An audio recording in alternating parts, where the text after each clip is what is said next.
Nathan slammed his fist against the bathroom wall so hard the mirror cracked. Blood dripped from his knuckles, but he didn't feel it. In his other hand, he held two pieces of paper. One said his daughter needed heart surgery in 30 days, or she would die. The other said he had 30 days to leave his apartment. He had $47 in his bank account. His wife was dead. His family had abandoned him. And tomorrow, he would walk into his boss's office and hear 3 words that would change everything: "Marry me, now." Before we continue this incredible story, please subscribe to our channel and hit that notification bell so you don't miss what happens next. Stay with Nathan until the very end. His journey will move you to tears. And drop a comment telling us which city you're watching from. We love seeing how far these stories travel across the world. Now let's continue. Nathan Cole hadn't slept in 4 days. He sat on the cold bathroom floor at 3:47 a.m., his back against the wall, his eyes fixed on nothing. The apartment was silent except for the sound of Sophie's breathing from the next room. She was 5 years old. She was dying. And he couldn't save her. The phone call from the hospital had come 6 hours ago. "Mr. Cole, your daughter's condition has deteriorated faster than we anticipated." Dr. Morrison had said, his voice careful and clinical. "We need to schedule the surgery within the next 30 days. Any longer, and I can't guarantee." He didn't finish the sentence. He didn't have to. Nathan had hung up and thrown the phone across the room. Then he'd picked it up and called the hospital billing department.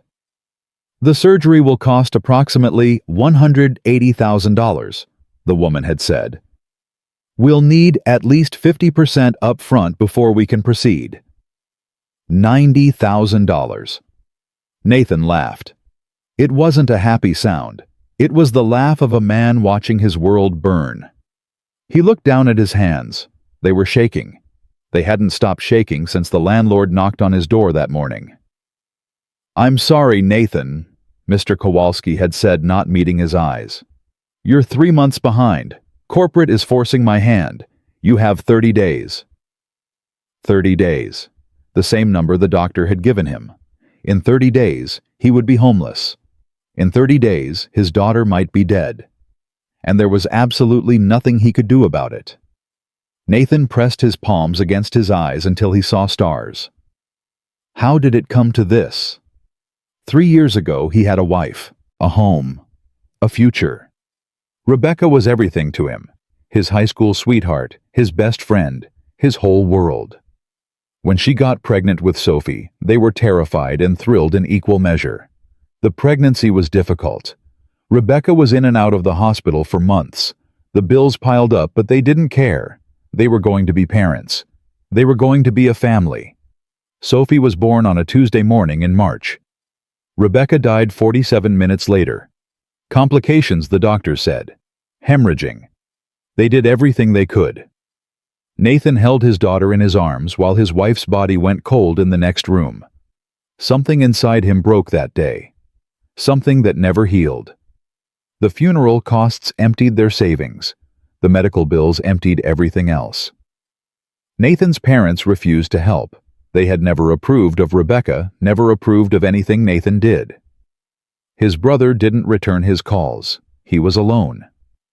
For 3 years, Nathan worked. He took every shift he could get at Hayes Hospitality Group, the luxury hotel chain where he'd been a project coordinator for 5 years. He sold everything he owned except the essentials. He moved into the cheapest apartment he could find. It wasn't enough.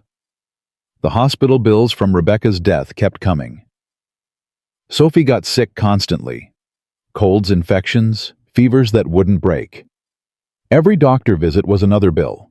Every prescription was another debt. And then 6 months ago, the diagnosis. Your daughter has a congenital heart defect, the cardiologist had said, pointing to images Nathan couldn't understand. It's treatable, but she'll need surgery eventually. We can monitor her for now. Eventually became urgent. Urgent became critical.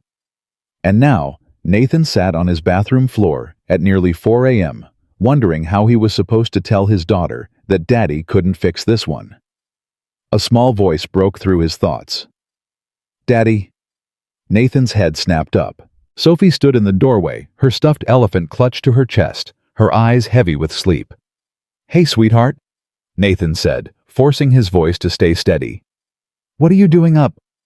Sophie padded toward him, her tiny feet silent on the cold tile. I had a bad dream. Nathan opened his arms, and she crawled into his lap, pressing her face against his chest. He held her tight, breathing in the smell of her strawberry shampoo, feeling her heartbeat against his own. Her broken heart. What was your dream about? He asked. Sophie was quiet for a moment. Mommy. Nathan's throat tightened. Yeah. What about Mommy? She was calling me, Sophie whispered. Saying I should come to her. Nathan's blood went cold. Hey, he said, pulling back to look at her face. Look at me, baby. Sophie looked up, her eyes, Rebecca's eyes, wide and trusting. You're not going anywhere, Nathan said firmly. You're staying right here with Daddy. You understand. But what if... No, what ifs. Nathan cupped her face in his hands. Daddy's going to fix everything, I promise. Okay. Sophie nodded slowly. Okay, Daddy.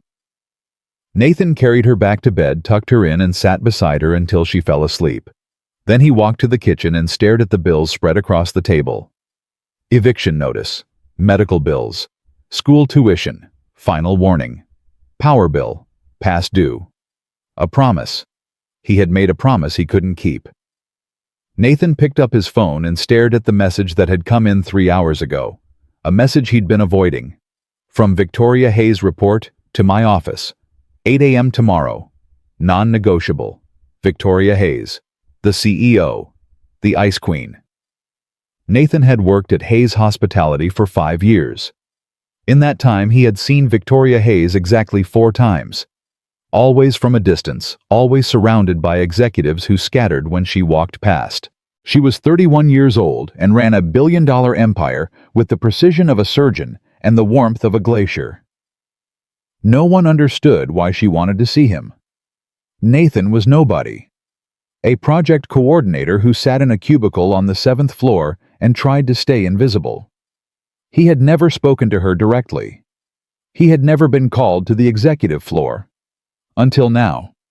Maybe she was firing him. Maybe she had heard about his financial problems and decided he was a liability.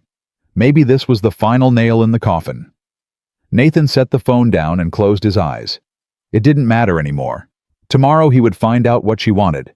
And then he would figure out what to do next, if there was anything left to do. Nathan arrived at Hayes Tower at 7:45 a.m. He hadn't slept. His eyes were bloodshot, his hands still slightly trembling. He wore his only suit, the one he'd bought for Rebecca's funeral, and hoped no one would notice the fraying at the cuffs. The elevator to the executive floor required a special keycard. Nathan stood in the lobby, unsure how to proceed, until a security guard approached. Mr. Cole? Nathan nodded. Ms. Hayes is expecting you. Follow me. The guard led him through a series of hallways, past glass-walled offices, filled with people who didn't look up. Everything was white and chrome and silent. It felt like walking through a hospital. They stopped outside a massive oak door. She's inside, the guard said, then turned and walked away. Nathan stood there for a long moment. His heart was pounding. He didn't know why. Finally, he knocked. Come in. Her voice was low and precise. No warmth, no emotion. Nathan pushed open the door and stepped inside. The office was enormous. Floor-to-ceiling windows overlooking the entire city, minimalist furniture, a desk made of glass and steel. But Nathan barely noticed any of it. He was looking at her. Victoria Hayes sat behind the desk, perfectly composed. Her dark hair was pulled back severely. She wore a black suit that probably cost more than Nathan's rent.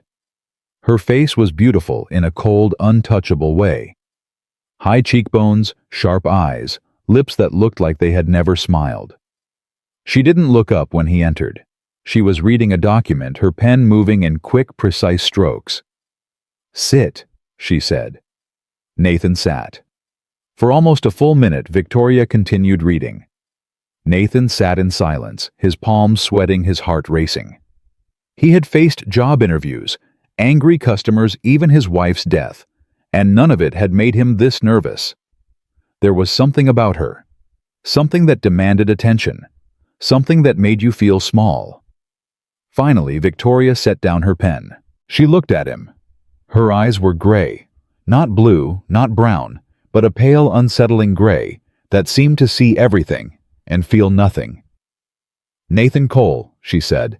Not a question, a statement. "Yes, ma'am." 34 years old, widower, single father, 5 years with this company, no promotions, no disciplinary issues, completely unremarkable in every way. Nathan's jaw tightened. He didn't respond. Victoria slid a folder across the desk. "Open it." Nathan hesitated, then reached for the folder. He opened it. His breath stopped. Inside were copies of everything. His bank statements, his credit card bills, his eviction notice, Sophie's medical records, photos of Sophie's daycare, a printout of his credit score. Everything. "How?" he started. "I had you investigated," Victoria said calmly. "I investigate everyone who interests me." "Why would I interest you?" Victoria leaned back in her chair. Her expression didn't change. "Because you're desperate," she said, "and desperate men are useful." Nathan's hands clenched around the folder. Anger flickered in his chest, hot and sudden and unexpected. "I don't know what you're playing at," he said, his voice harder than he intended. "But I don't appreciate having my life dissected for your amusement." Something flickered in Victoria's eyes. Surprise, interest. He couldn't tell. "You have a backbone," she said. "Good. You'll need it." She opened a drawer in her desk and pulled out a thick document bound in leather. She placed it in front of him. "This is a contract," she said. "Read it." Nathan stared at the document. He didn't touch it. "Just tell me what you want." Victoria's eyes narrowed slightly. Most people didn't talk back to her. Most people cowered. This man, this broke, desperate, unremarkable man, was looking at her like she was the one who needed to explain herself. Interesting. "Fine," she said. "I'll be direct. I need a husband." Nathan blinked. "I'm sorry, what?" "A husband," Victoria repeated, as if she were ordering coffee. "For 1 year. A contract marriage. We live together, appear in public together, convince the world we're madly in love. After 12 months we divorce, and you walk away with enough money to solve all your problems." Nathan shook his head slowly. "I don't understand." Victoria's jaw tightened. She didn't like explaining herself, but she needed him, which meant she had to play nice. "My parents have given me an ultimatum," she said. "If I don't get married within 6 months, they will transfer control of the family empire to my brother Marcus. Everything I've built, everything I've sacrificed, will be taken from me and handed to a man who has never worked for anything in his life." Her voice was still controlled, but Nathan heard something underneath it. Something raw. Anger. Pain. Fear. "So marry someone," Nathan said. "You're rich. You're—" He paused. "Attractive." Victoria supplied one eyebrow raised. Nathan felt his face warm. "I was going to say successful." "I've tried the traditional route," Victoria said. "Every man I've dated has wanted my money, my power, or my connections. They see me as a stepping stone, a business opportunity, a conquest to brag about. I refuse to give any of them the satisfaction." "So you decided to buy a husband instead?" "I decided to find someone who has nothing to gain from betraying me," Victoria corrected. "Someone with no connections to my world. Someone who needs money badly enough to follow my rules. Someone—" She paused. "Safe." Nathan laughed. It was a bitter sound. "Safe," he repeated. That's what I am to you. Safe. Harmless. Too pathetic to be a threat. Yes. The word hung in the air between them. Victoria didn't apologize. She didn't soften it. She simply stated a fact. Nathan should have been insulted. He should have walked out.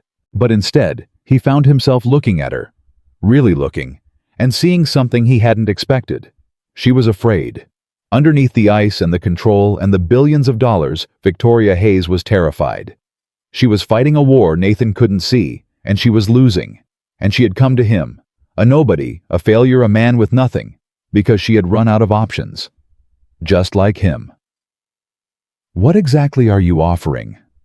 Nathan asked quietly. Victoria's eyes flickered. She hadn't expected him to stay. "Everything," she said. "Your daughter's surgery. I'll pay for it. All of it. The best surgeons, the best hospital, the best aftercare. She'll have everything she needs." Nathan's heart stopped. "I'll clear your debts," Victoria continued. "Medical bills, credit cards, back rent, all of it, gone. You and your daughter will move into my penthouse. She'll attend the best school in the city. You'll want for nothing." Nathan's throat was dry. "And after the year is over, we divorce. You receive a settlement of $250,000. You walk away free and clear with enough money to build a new life. Your daughter will be healthy. Your debts will be gone. This will all be a memory." "And what do you get?" Victoria's expression hardened. "I get to keep my company. I get to defeat my brother. I get to prove to everyone who ever doubted me that I am unstoppable." She slid the contract closer to him. "The terms are all here. Read them. Consider them. But know this, Nathan Cole. This offer expires at midnight tonight. If you walk out of this office without signing, you will never hear from me again. And you will lose everything." Nathan looked down at the contract. His hands were shaking again. But this time, it wasn't from fear. It was from hope. Dangerous, terrible hope. "I need to think about it," he said. Victoria nodded once. "You have until midnight. My assistant will give you a secure number. When you've made your decision, call it." Nathan stood. His legs felt unsteady. He walked to the door, the folder still clutched in his hands. When he reached for the handle, Victoria's voice stopped him. "One more thing." He turned. Victoria's eyes were cold and clear and absolute. "If you sign this contract, you belong to me for 12 months. You will follow my rules. You will play your role. You will not develop feelings. You will not forget that this is a business arrangement. Is that understood?" Nathan held her gaze. "I understand." "Good." He opened the door. "Nathan." He stopped. Victoria's voice was quieter now, almost human. "Your daughter, Sophie. The surgeon I've chosen is the best in the country. He's performed this procedure over 300 times with a 99% success rate. If you sign, she'll live." Nathan's eyes burned. He nodded once and walked out.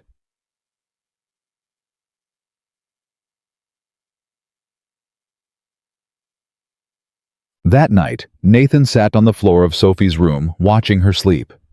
She was curled up under her thin blanket, her stuffed elephant tucked under her arm. Her breathing was shallow. It had been shallow for months, but Nathan noticed it more now. Every breath was a reminder of the clock ticking down. 30 days. He looked at the contract in his hands. He had read it 3 times. Every clause, every condition, every expectation. For 12 months he would live with Victoria Hayes as her husband. They would share a home. They would attend public events together. They would convince the world they were in love. He would become a lie. But Sophie would live. Sophie would have the surgery. Sophie would go to a good school. Sophie would have food and clothes and a roof over her head. Sophie would have a future. Nathan looked at his daughter's face, so peaceful, so innocent, so unaware of the storm raging around her. He thought about Rebecca. What would she tell him to do? Whatever it takes. Her voice whispered in his memory. "You do whatever it takes for our baby girl." Nathan picked up his phone. He dialed the number Victoria's assistant had given him. It rang twice. "Mr. Cole?" Victoria's voice was exactly the same as it had been that morning. Cold, precise, controlled. "I have conditions," Nathan said. Silence on the other end. "Conditions," Victoria repeated. "Sophie doesn't get separated from me. Not for one day. She lives where I live." "Fine. She's not a prop. She's not part of your public image. She stays out of the press, out of photographs, out of your war with your brother." Another pause. Longer this time. "Agreed. And one more thing." "What?" Nathan's grip tightened on the phone. "I'm not a servant. I'm not property. You bought a husband, not a slave. You treat me with respect, and I'll treat you with respect. That's the deal." The silence stretched. Nathan wondered if he had pushed too far, if the offer was about to disappear, if he had just destroyed his daughter's only chance. Then Victoria spoke. "You have more spine than I expected, Nathan Cole." "Is that a problem?" "No." Her voice was strange now, almost warm. "It's not a problem." She paused. "Come to the penthouse tomorrow morning at 10 a.m. Bring your daughter. Bring whatever you want to keep. Everything else will be provided." Nathan closed his eyes. "I'll be there." "And Nathan?" "Yes." "Welcome to my world. Try not to drown." The line went dead. Nathan lowered the phone and looked at Sophie. Tomorrow everything would change. He didn't know if he was saving them or destroying them. But it was too late to turn back now. The next morning, Nathan packed 2 suitcases. One held Sophie's clothes, her favorite books, her stuffed elephant, and a photo of Rebecca. The other held everything Nathan owned that mattered, which wasn't much.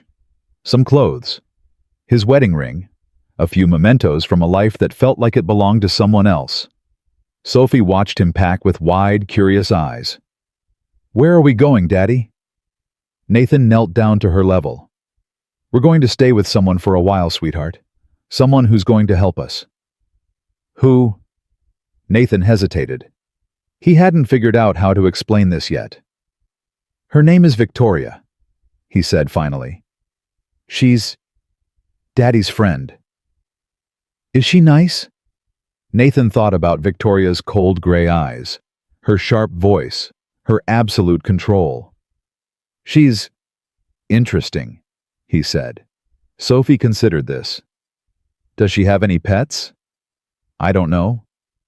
"I hope she has a cat," Sophie said seriously. "Cats are soft." Nathan laughed despite himself. "Maybe you can ask her for one." The taxi arrived at 9:30. Nathan held Sophie's hand as they rode through the city, watching the buildings change from crumbling brick to gleaming glass. They were heading toward the financial district, toward the towers where people like Nathan never went. The taxi stopped outside a building that seemed to touch the sky. "This is it, sir," the driver said. Nathan paid him and stepped out, Sophie's hand still in his. A doorman in a crisp uniform approached immediately. "Mr. Cole, Ms. Hayes is expecting you. Please follow me." They entered a lobby that looked like a museum. Marble floors, crystal chandeliers, artwork that probably cost more than Nathan's entire life. Sophie's eyes went wide. "Daddy?" she whispered. "This place is fancy." "It is," Nathan agreed, feeling equally overwhelmed. The elevator required another keycard. They rose for what felt like forever before the doors opened onto a private hallway with only one door. The doorman gestured. "Ms. Hayes is inside." Nathan took a deep breath. He squeezed Sophie's hand. "Ready?" Sophie nodded, though she didn't look sure. Nathan pushed open the door. The penthouse was enormous. 3 stories of glass and white and cold space. Everything was minimalist, precise, controlled. There were no family photos, No personal touches. No warmth. It looked like no one lived here at all. Victoria stood in the center of the living room, watching them enter. She looked different today. Still sharp, still cold, but there was something almost uncertain in her posture. She was holding a tablet, but she set it down when she saw Sophie. Sophie pressed closer to Nathan's leg. "You must be Sophie," Victoria said. Her voice was softer than Nathan had ever heard it. Not warm exactly, but careful, like she was handling something fragile. Sophie didn't respond. She just stared. Victoria knelt down, slowly, awkwardly, like she wasn't used to being at a child's level. "I've heard a lot about you," she said. "Your father tells me you're very brave." Sophie's brow furrowed. "Daddy talks about me. All the time." Sophie considered this. "Do you have any pets?" Victoria blinked. Whatever she had expected, it wasn't that. "No," she said. "I don't." Sophie sighed dramatically. "That's too bad. Pets make houses feel less scary." Something flickered across Victoria's face. Nathan couldn't tell if it was amusement or pain. "Maybe we could fix that," Victoria said. "Would you like to pick out a pet?" Sophie's eyes went wide. "Really? Really?" Sophie looked up at Nathan, her face transformed with hope. "Daddy, can we get a cat?" Nathan looked at Victoria. She met his eyes, and for a moment, just a moment, her mask slipped. There was something underneath, something almost vulnerable. "We can get a cat," Nathan said. Sophie squealed and wrapped her arms around Nathan's leg. Then impulsively, she let go and hugged Victoria's knee instead. Victoria froze. Nathan watched her face cycle through something he couldn't identify. Shock, fear, and then something else. Something that looked almost like wonder. Slowly, carefully, Victoria lifted her hand and placed it on Sophie's head. "You're welcome here, Sophie," she said quietly. "Both of you." And for the first time since this nightmare began, Nathan felt something loosen in his chest. Maybe, just maybe, this could work. The first week was chaos. Victoria had assigned them the entire west wing of the penthouse, 3 bedrooms, 2 bathrooms, a private sitting room. It was bigger than Nathan's entire apartment building. Sophie claimed the room with the best view of the city. "I can see everything from up here. Daddy, I feel like a princess." Nathan set up his room next to hers. He didn't unpack much. It still didn't feel real. Victoria was barely around. She left for work before Nathan woke and returned long after Sophie was asleep. When they crossed paths, she was polite but distant, a stranger sharing a house, which was exactly what they were. On the 4th day, Nathan woke at 3 a.m. to find Victoria in the kitchen. She was sitting at the counter in silk pajamas, a cup of coffee in her hands. Without her armor, the suits, the makeup, the severe hair, she looked younger, almost fragile. She looked up when Nathan entered. "Can't sleep." Sophie had a nightmare. "Is she okay?" Nathan was surprised by the question. "She's fine now. She just needs to know I'm here." Victoria nodded slowly. She looked down at her coffee. "I used to have nightmares," she said quietly, "when I was her age." Nathan sat across from her. "What about—" Victoria's jaw tightened. For a long moment, she didn't answer. "My father," she finally said. "He was demanding. Nothing was ever good enough. I could bring home perfect grades, win every competition, exceed every expectation, and he would find something to criticize, something I should have done better." She took a sip of coffee. "I learned very young that love is conditional, that approval must be earned, that showing weakness is the fastest way to get destroyed." Nathan didn't know what to say. "Is that why you built all this?" he asked. To prove something to him. Victoria's eyes met his. They were unreadable. "I built this to survive," she said. "And now I'm trying to keep it." She stood abruptly. "Get some sleep, Nathan. Tomorrow starts early." She walked past him toward her room, then stopped. "Nathan?" "Yeah?" "Thank you for listening." Before he could respond, she was gone. Nathan sat alone in the dark kitchen, staring at the door she'd disappeared through. She wasn't what he expected. None of this was. On day 7, Sophie was admitted to the hospital. Victoria's surgeon, Dr. Harrison, one of the most renowned cardiac specialists in the country, performed a full examination. Sophie was brave, asking 100 questions about the machines and the tubes and the pictures they were taking of her heart. Nathan sat in the waiting room, unable to breathe. He hadn't noticed Victoria arrive until she sat down next to him. "The surgery is scheduled for next week," she said quietly. "Dr. Harrison says she's strong. Her chances are excellent." Nathan nodded. He couldn't speak. Victoria was silent for a long moment. "I know this isn't real," she said. "Us, the marriage, the arrangement. But I want you to know, your daughter's health isn't a bargaining chip. Whatever happens between us, she'll get the care she needs. That's not conditional." Nathan looked at her. Her eyes were fixed straight ahead, her expression composed, but her hands were clasped tightly in her lap. Her knuckles were white. "Why?" he asked. Victoria didn't answer immediately. "Because I remember what it feels like to be a child who needs saving," she finally said, "and no one came." The door opened. Dr. Harrison stepped out smiling. "She did great," he said. "You can see her now." Nathan stood. He hesitated, then looked back at Victoria. "Aren't you coming?" Victoria blinked. "I didn't think—" "Sophie asked for you," Nathan said. "She wants to tell you about the cool machine that takes pictures of her heart." Something passed across Victoria's face. Something Nathan was starting to recognize, longing. She stood and followed him into the room. Sophie was sitting up in bed wearing a hospital gown that drowned her tiny frame. When she saw Victoria, her face lit up. "Victoria, they took pictures of my heart. Want to see? It's like a movie." Victoria walked slowly to the bedside. She looked at the monitor, then at Sophie, then at Nathan. And for the first time since they met, she smiled. A real smile. Small and uncertain, like a muscle she had forgotten how to use. But real. Nathan felt something shift in his chest. Something dangerous. Don't he told himself? This isn't real. This is a contract. A transaction. Nothing more.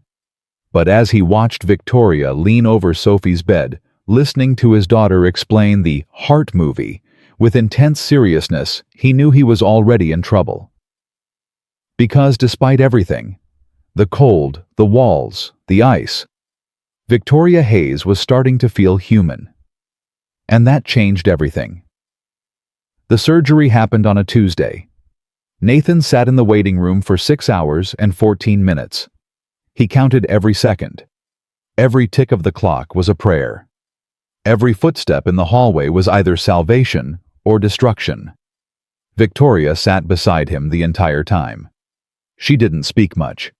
She didn't try to comfort him with empty words or false promises. She just sat there, her presence steady and solid like an anchor in a storm Nathan couldn't escape.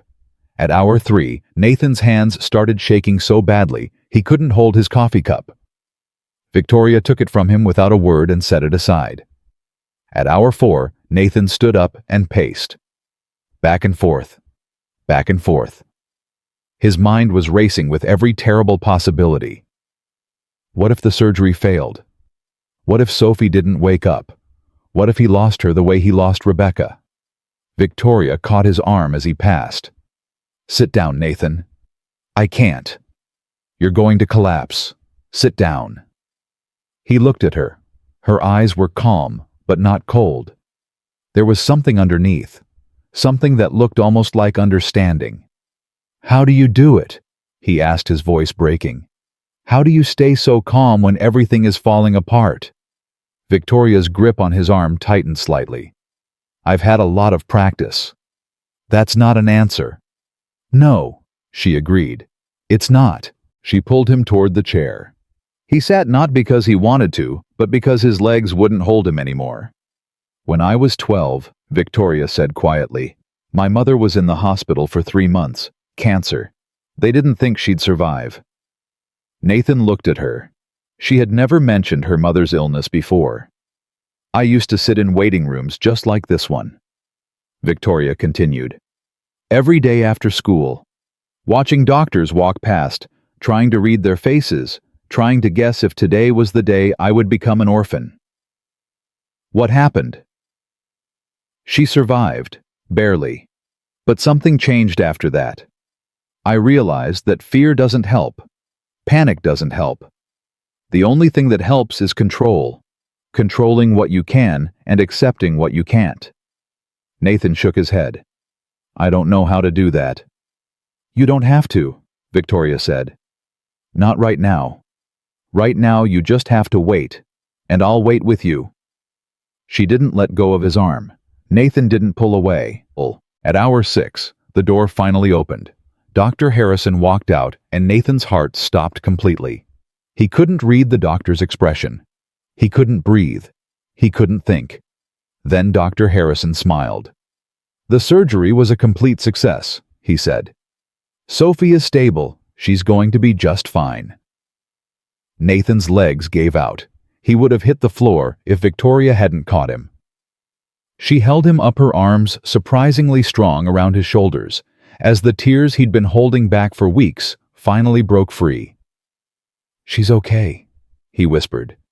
She's okay. She's okay, Victoria confirmed. Nathan didn't know how long they stood there. He didn't care. All he knew was that his daughter was alive, and somehow impossibly this cold, untouchable woman had helped save her. When he finally pulled back, Victoria's face was composed again. But her eyes were different, softer, almost gentle. Go see your daughter, she said. Nathan nodded. He started toward the door, then stopped. Victoria. She raised an eyebrow. Thank you. Victoria's expression flickered. For a moment she looked almost uncomfortable, like she didn't know how to accept gratitude. Don't thank me yet, she said. You still owe me 12 months. But there was no bite in her words, no coldness. Nathan smiled despite himself. I know.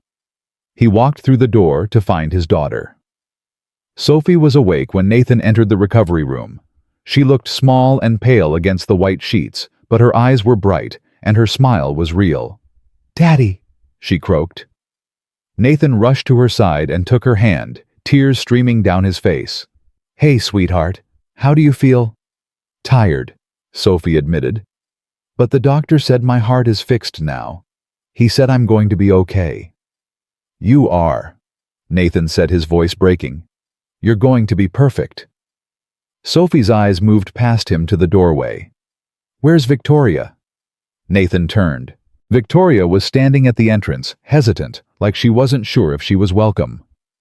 She's right here, Nathan said. Sophie held out her other hand. Victoria, come see me. I was very brave. The doctor said so. Victoria walked slowly to the bed. She took Sophie's small hand in her own, and Nathan watched something shift in her face, something that looked almost like wonder. I'm sure you were, Victoria said softly. You're the bravest person I know. Sophie beamed. Braver than you? Victoria laughed. A real laugh, quiet and surprised, like it had escaped without permission. Much braver than me, she said. Nathan looked at the two of them. His daughter fragile, but fierce, and this woman who had built walls so high no one could reach her. And somehow, a 5-year-old girl was climbing right over them. Something dangerous stirred in Nathan's chest again. He pushed it down. This was a contract. Nothing more. He had to remember that. The days that followed Sophie's surgery blurred together. Nathan barely left her side at the hospital, sleeping in the chair next to her bed, waking every few hours to check her breathing. Victoria visited every evening after work. At first, Nathan thought it was just for appearances, maintaining the illusion of a caring wife.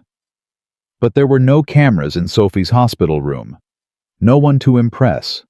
No reason to pretend. Yet Victoria came anyway. She brought Sophie books, expensive children's books with beautiful illustrations that Sophie devoured. She brought puzzles, games, coloring supplies. She even brought a small stuffed cat with gray fur and green eyes.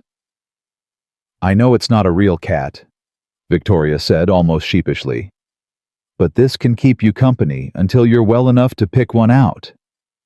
Sophie clutched the stuffed cat to her chest and named it Victoria immediately. The real Victoria's face did something Nathan had never seen before. She looked, touched, moved, almost like she might cry. She didn't, of course. She was still Victoria Hayes. But Nathan saw her swallow hard, saw her blink rapidly, saw her struggle to maintain her composure. That night, after Sophie fell asleep, Victoria lingered in the doorway. "She's incredible," Victoria said quietly. "Your daughter. She's been through so much, and she's still so hopeful." "Kids are resilient," Nathan said. "More resilient than adults. I wasn't, not when I was her age." Nathan looked at her. "What do you mean?" Victoria shook her head. "Nothing. I should go. Early meeting tomorrow." She turned to leave. "Victoria." She stopped. "Whatever happened to you when you were young," Nathan said carefully, "it made you who you are, and who you are saved my daughter's life. So maybe it wasn't all bad." Victoria stood frozen. Her back was to him, so he couldn't see her face, but he saw her shoulders tense, saw her hands clench at her sides. "Good night, Nathan," she said, and then she was gone. 2 weeks later, Sophie was discharged from the hospital. The doctors declared her recovery remarkable. She would need follow-up appointments and medication, but the worst was over. Her heart was beating strong. Life in the penthouse began to take shape. Sophie started at a new school, one of the best in the city, with smaller classes and specialized programs. She made friends quickly, her natural warmth drawing other children to her like magnets. Nathan found himself falling into a routine. He would drop Sophie at school, work remotely on projects Victoria's company assigned him. Busy work really designed to give him something to do, then pick Sophie up in the afternoon. Victoria was gone most of the time. Running her empire fighting battles Nathan couldn't see, but she always made it home for dinner. At first, the meals were awkward. Silence stretched between bites. Sophie chatted about school filling the void, while Nathan and Victoria exchanged careful, meaningless words. Then one evening, Sophie asked Victoria a question. "Why don't you smile more?" Victoria nearly choked on her wine. Nathan started to redirect Sophie, but Victoria held up her hand. "I don't know," she said honestly. "I suppose I never learned how." Sophie frowned. "That's sad. Smiling makes you feel happy. You should practice." Victoria's lips twitched. "Practice smiling." "Yes, every morning. Look in the mirror and smile at yourself. That's what Daddy told me to do when I was scared about my surgery." Victoria looked at Nathan. He shrugged. "It works," he said. Victoria turned back to Sophie, and slowly, deliberately, she smiled. It was awkward and uncertain, and didn't quite reach her eyes. Sophie giggled. "You need more practice." "I suppose I do." After that night, something shifted. Victoria started coming home earlier. She started asking Sophie about her day, genuinely listening to the answers. She started laughing at Sophie's jokes, even the ones that didn't make sense. And she started looking at Nathan differently. He caught her watching him sometimes, when he was cooking dinner, when he was helping Sophie with homework, when he was falling asleep on the couch after a long day. Her eyes would linger curious and conflicted before she looked away. Nathan pretended not to notice. He pretended a lot of things. He pretended he didn't feel his heart race when Victoria walked into a room. He pretended he didn't lie awake at night thinking about the way she laughed. He pretended that when she accidentally brushed his hand reaching for the same dish, he didn't feel electricity shoot up his arm. This was a contract, a business arrangement, nothing more. He had to remember that. He had to. 1 month into their arrangement, Victoria announced they would be attending their first public event together. The annual Hayes Foundation Charity Gala, she said, sliding an invitation across the breakfast table. It's the biggest event of the year. Everyone who matters will be there, including my brother. Nathan looked at the invitation. It was printed on paper that probably cost more than his old electricity bill. When you say everyone who matters, politicians, celebrities, billionaires, the people I need to convince that our marriage is real. Nathan's stomach tightened. And if they don't believe us, they will. Victoria's eyes met his. They have to. The next 3 weeks were a crash course in transformation. Victoria hired an etiquette coach, a stern woman named Mrs. Patterson, who drilled Nathan on proper posture dining etiquette conversation topics and the correct way to walk across a room. You move like a man who expects to be invisible, Mrs. Patterson said on day 1. That won't work anymore. You are the husband of Victoria Hayes. You need to move like you belong. Nathan tried. He really tried. He learned which fork to use. He learned how to make small talk about wine and art and politics. He learned how to walk with confidence even when every instinct screamed that he was a fraud. But the hardest lesson was learning to look at Victoria like he loved her. You need to watch her when she talks, Mrs. Patterson instructed during one session. Lean in slightly, touch her arm, make her the center of your attention. I thought I was supposed to pretend. The best pretending feels real. Find something you genuinely admire about her, and focus on that. Nathan didn't need to search very hard. He admired her strength, her intelligence, the way she fought for everything she had, the way she was learning to be gentle with Sophie, the way she laughed when she forgot to be guarded. The problem wasn't finding something to admire. The problem was that he was starting to feel too much. The night of the gala arrived. Nathan stood in front of the mirror in his new tuxedo, custom-fitted absurdly expensive, and barely recognized himself. The man staring back looked polished, confident, wealthy. It was a lie, but it was a convincing one. A knock came at his door. Nathan, are you ready? He opened the door and his breath stopped. Victoria stood in the hallway wearing a red gown that looked like it had been sewn from fire. Her hair was down, cascading over her shoulders in waves. Her makeup was subtle but perfect, highlighting the sharp angles of her face. She was the most beautiful woman he had ever seen. You clean up well, Victoria said, her eyes traveling over him with something that looked almost like approval. Nathan struggled to find words. That dress. Too much. No, it's perfect. You're perfect. The words escaped before he could stop them. Victoria's expression flickered. Surprise, then something else. Something that made Nathan's heart pound. We should go, she said quietly. The car is waiting. The gala was held in a converted art museum, its grand halls filled with crystal chandeliers and champagne towers, and people who wore more wealth on their bodies than Nathan had earned in his entire life. Victoria held his arm as they entered her grip, firm, her smile fixed. Remember, she murmured, you belong here. You're my husband. Act like it. Nathan straightened his spine. He walked like he belonged. He smiled like he belonged. He pretended so hard that he almost believed it himself. They made their way through the crowd, Victoria introducing him to an endless parade of names and faces that blurred together. Politicians, CEOs, celebrities. Everyone wanted a moment with Victoria Hayes and her mysterious new husband. Nathan played his role perfectly. He laughed at jokes that weren't funny. He made small talk about things he didn't understand. He touched Victoria's arm, leaned close when she spoke, watched her like she was the only person in the room. And somewhere along the way, the pretending stopped feeling like pretending. You're doing well, Victoria whispered during a brief moment alone.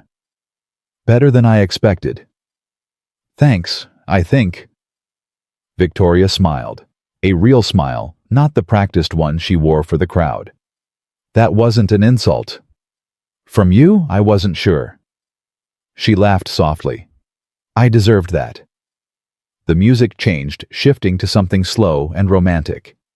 Around them, couples began moving toward the dance floor. Victoria tensed.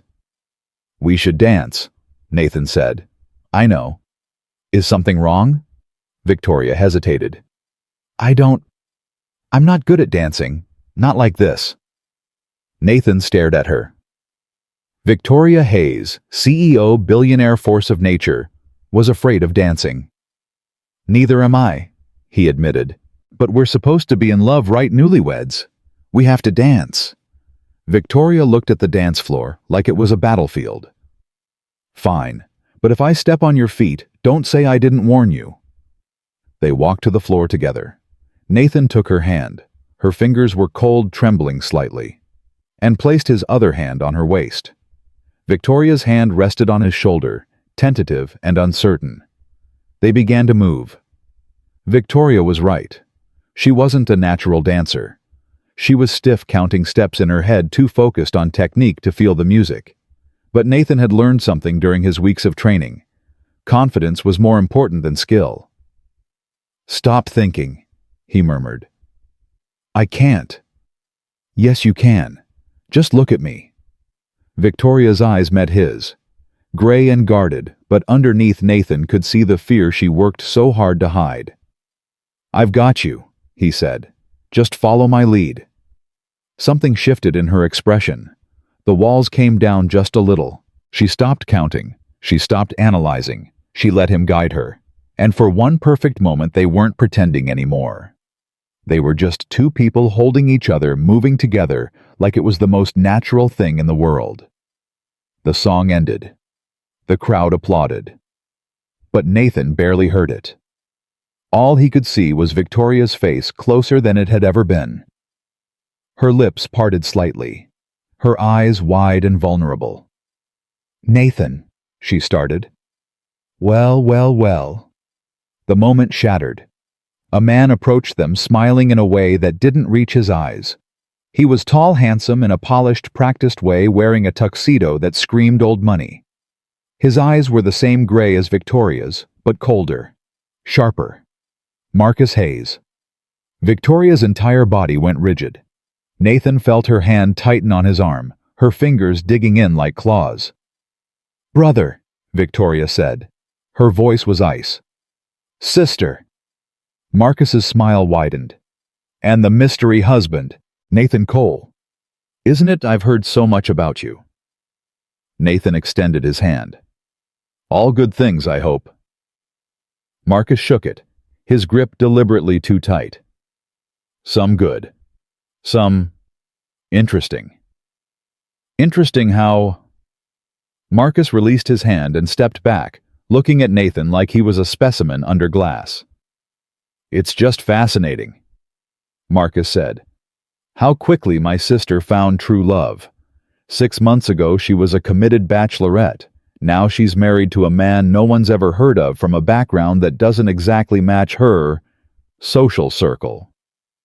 Love works in mysterious ways, Nathan said evenly. Does it? Marcus's eyes glittered. Or does it work in contractual ways? The blood drained from Nathan's face. Victoria stepped forward. That's enough, Marcus. I'm just asking questions, sister. Isn't that what board members do? Ask questions about unusual investments. My marriage is not a board matter. Everything about you is a board matter. You made sure of that when you tied your inheritance to the company. Marcus leaned closer. I know something's wrong here, Victoria, and I'm going to find out what. He walked away, disappearing into the crowd. Victoria stood frozen. Her face was pale. Her hands were shaking. He knows, she whispered.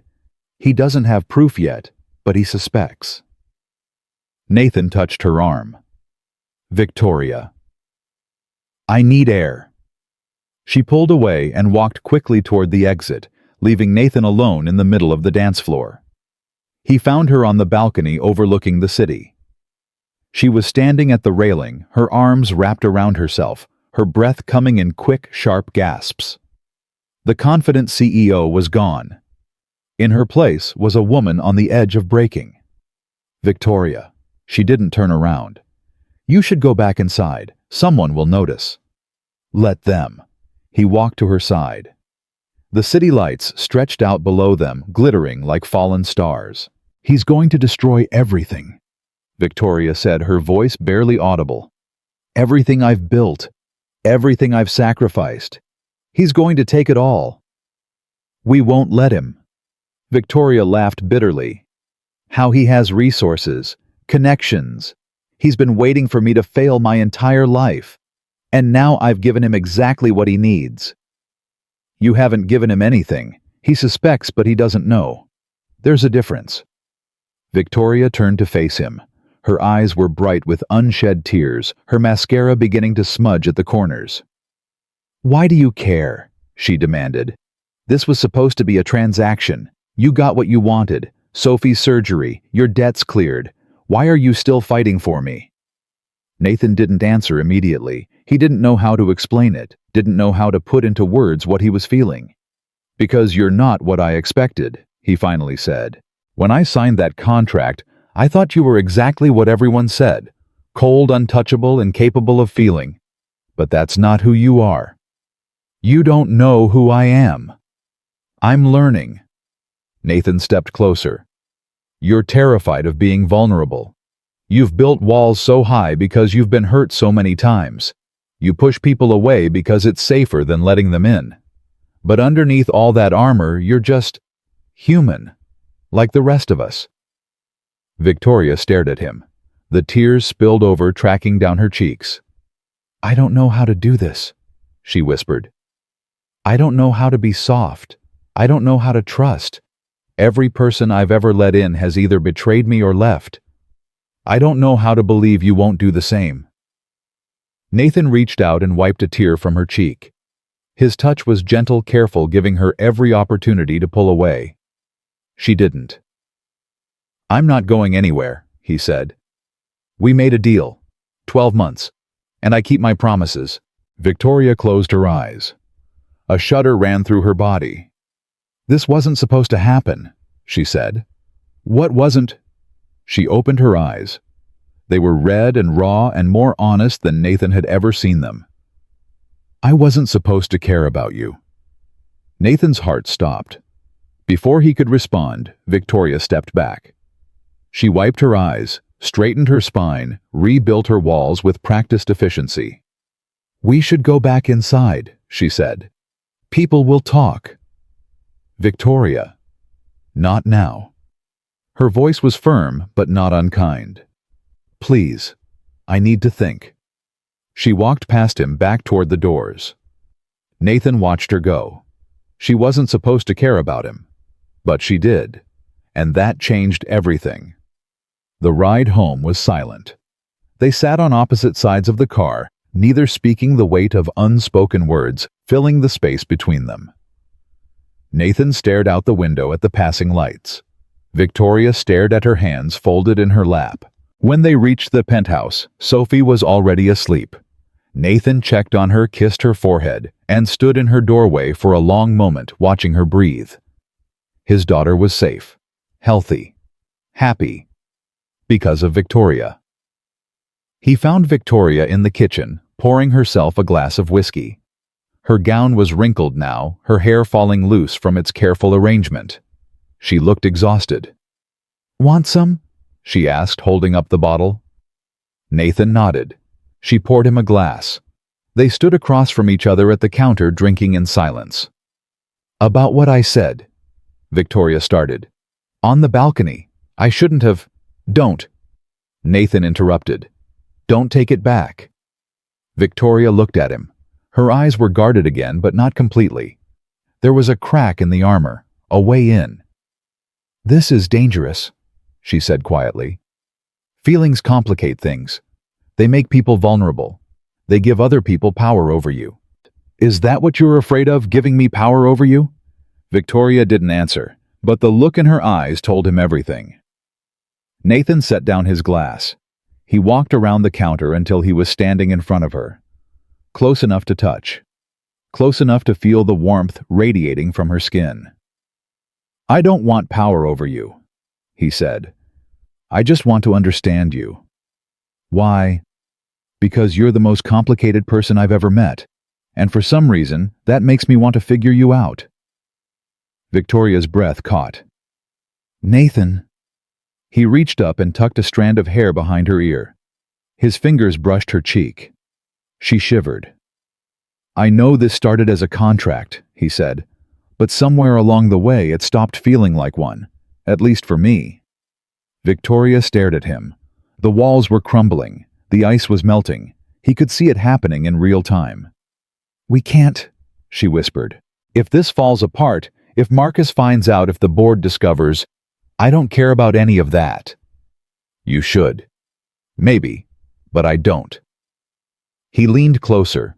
Their faces were inches apart.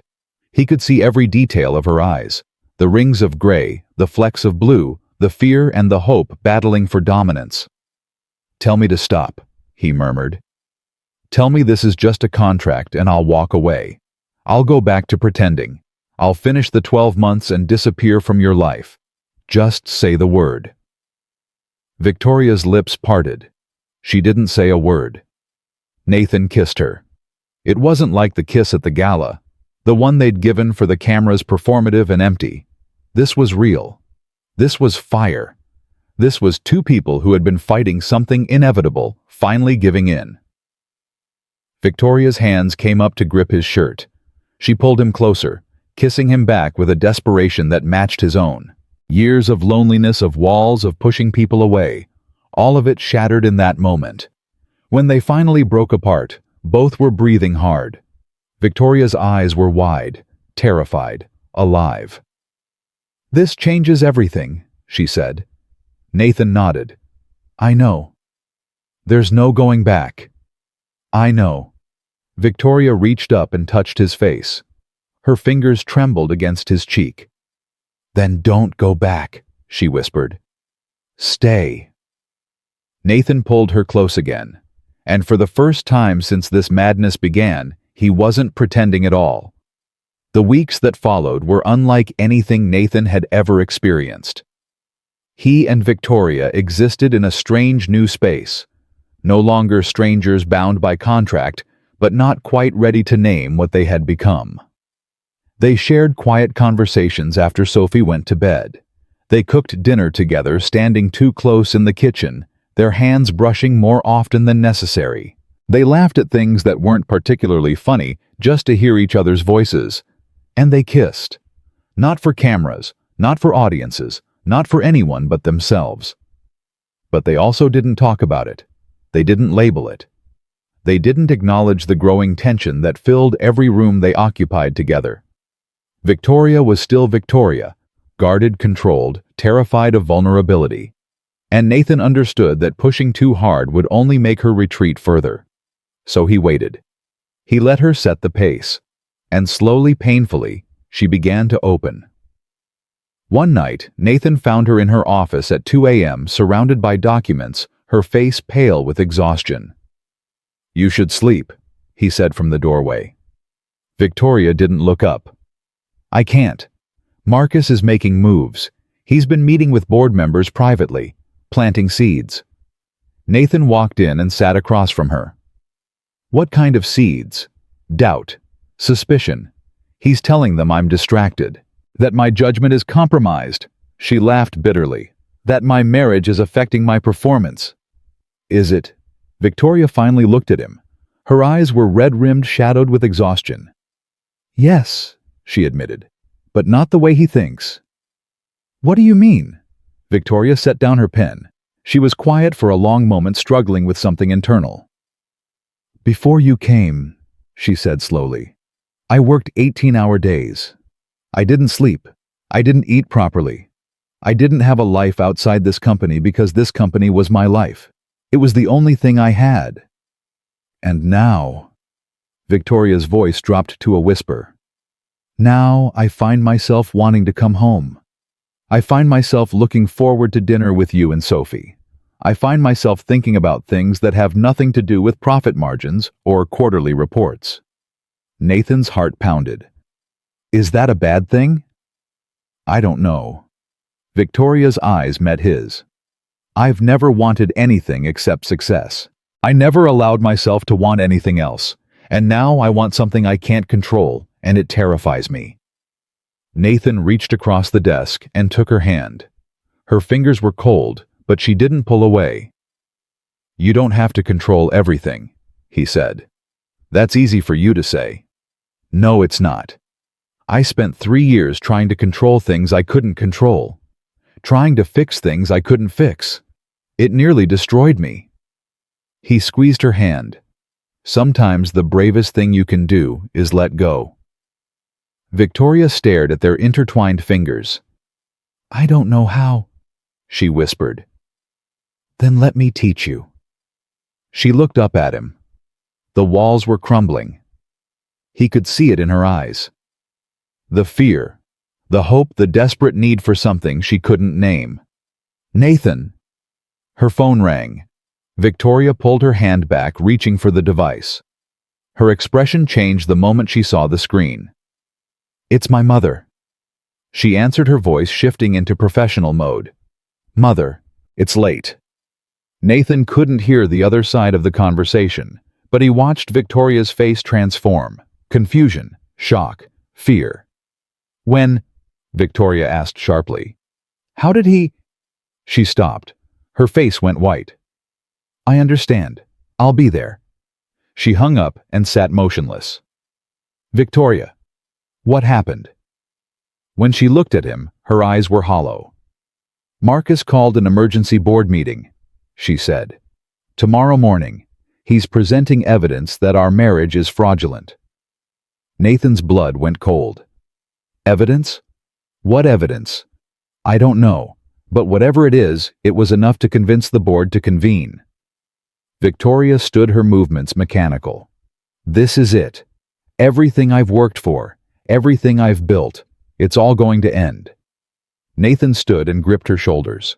"Listen to me. It's not over. We can fight this. How if he has proof? Then we'll figure it out, together." Nathan held her gaze. "I'm not going to let you face this alone." Victoria's eyes searched his face. "Why do you care so much? You could walk away right now. Take Sophie. Disappear. You have your money, your debts are cleared. Why stay and fight a battle that isn't yours?" Nathan didn't hesitate. "Because it is mine," he said. "Because somewhere along the way, this stopped being a contract. Because I love you, Victoria, and I'm not going to watch the woman I love lose everything without doing whatever I can to stop it." The words hung in the air between them. Victoria's eyes filled with tears. She opened her mouth to respond. "Don't," Nathan said gently. "You don't have to say it back. Not now, not like this. Just know that I mean it. And whatever happens tomorrow, I'll be right there beside you." Victoria reached up and touched his face. Her hand was trembling. "I don't deserve you," she whispered. "Yes, you do." She kissed him, desperate and tender and real, and then they sat together in the dark office, planning for a war they might not win. The board meeting was scheduled for 9 a.m. Nathan barely slept. He left Sophie with the nanny Victoria had hired, a kind older woman named Margaret, who Sophie adored, and arrived at Hayes Tower with Victoria just before the meeting began. Victoria was dressed for battle. Her black suit was immaculate, her hair pulled back severely, her expression a mask of ice. But Nathan could see the fear underneath, the way her hands clutched her portfolio just a little too tightly, the slight tremble in her jaw. "Ready?" he asked as they stood outside the boardroom doors. Victoria took a breath. "No, but that's never stopped me before." They walked in together. The boardroom was full. 12 members sat around the polished table, their faces a mix of curiosity, skepticism, and something that looked almost like anticipation. At the head of the table sat Marcus, looking like a cat that had cornered a mouse. Victoria's parents were there too. Her father, Richard Hayes, sat stone-faced and unreadable. Her mother Eleanor watched Victoria with an expression Nathan couldn't decipher. "Ah, sister," Marcus said, rising from his chair. "So glad you could join us. And you brought your husband." Victoria didn't acknowledge him. She walked to her seat at the opposite end of the table and sat down, her spine straight, her eyes cold. Nathan sat beside her. Marcus remained standing, addressing the room like a ringmaster introducing his main act. "Ladies and gentlemen of the board, thank you for convening on such short notice. I know this is unusual, but the matter I'm about to present requires immediate attention." He pressed a button and a screen descended behind him. "As you all know, my sister Victoria married Nathan Cole 6 months ago. It was sudden, it was unexpected, and I believe it was completely fraudulent." Murmurs rippled through the room. Victoria didn't react. Marcus clicked to the first slide. It showed Nathan's financial records, the same ones Victoria had presented to him in that first meeting. "Nathan Cole was bankrupt when he married my sister. Medical bills, credit card debt, an eviction notice. He was a man with nothing to lose and everything to gain." He clicked again. Bank transfers, payments from Victoria's accounts. "Within days of the marriage, my sister paid off every single one of his debts, over $200,000. She also paid for his daughter's heart surgery, another $180,000.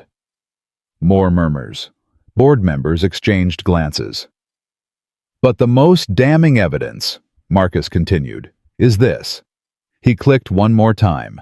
A photograph appeared on screen. Nathan's stomach dropped. It was a copy of the contract, the original marriage contract with Nathan's signature clearly visible at the bottom.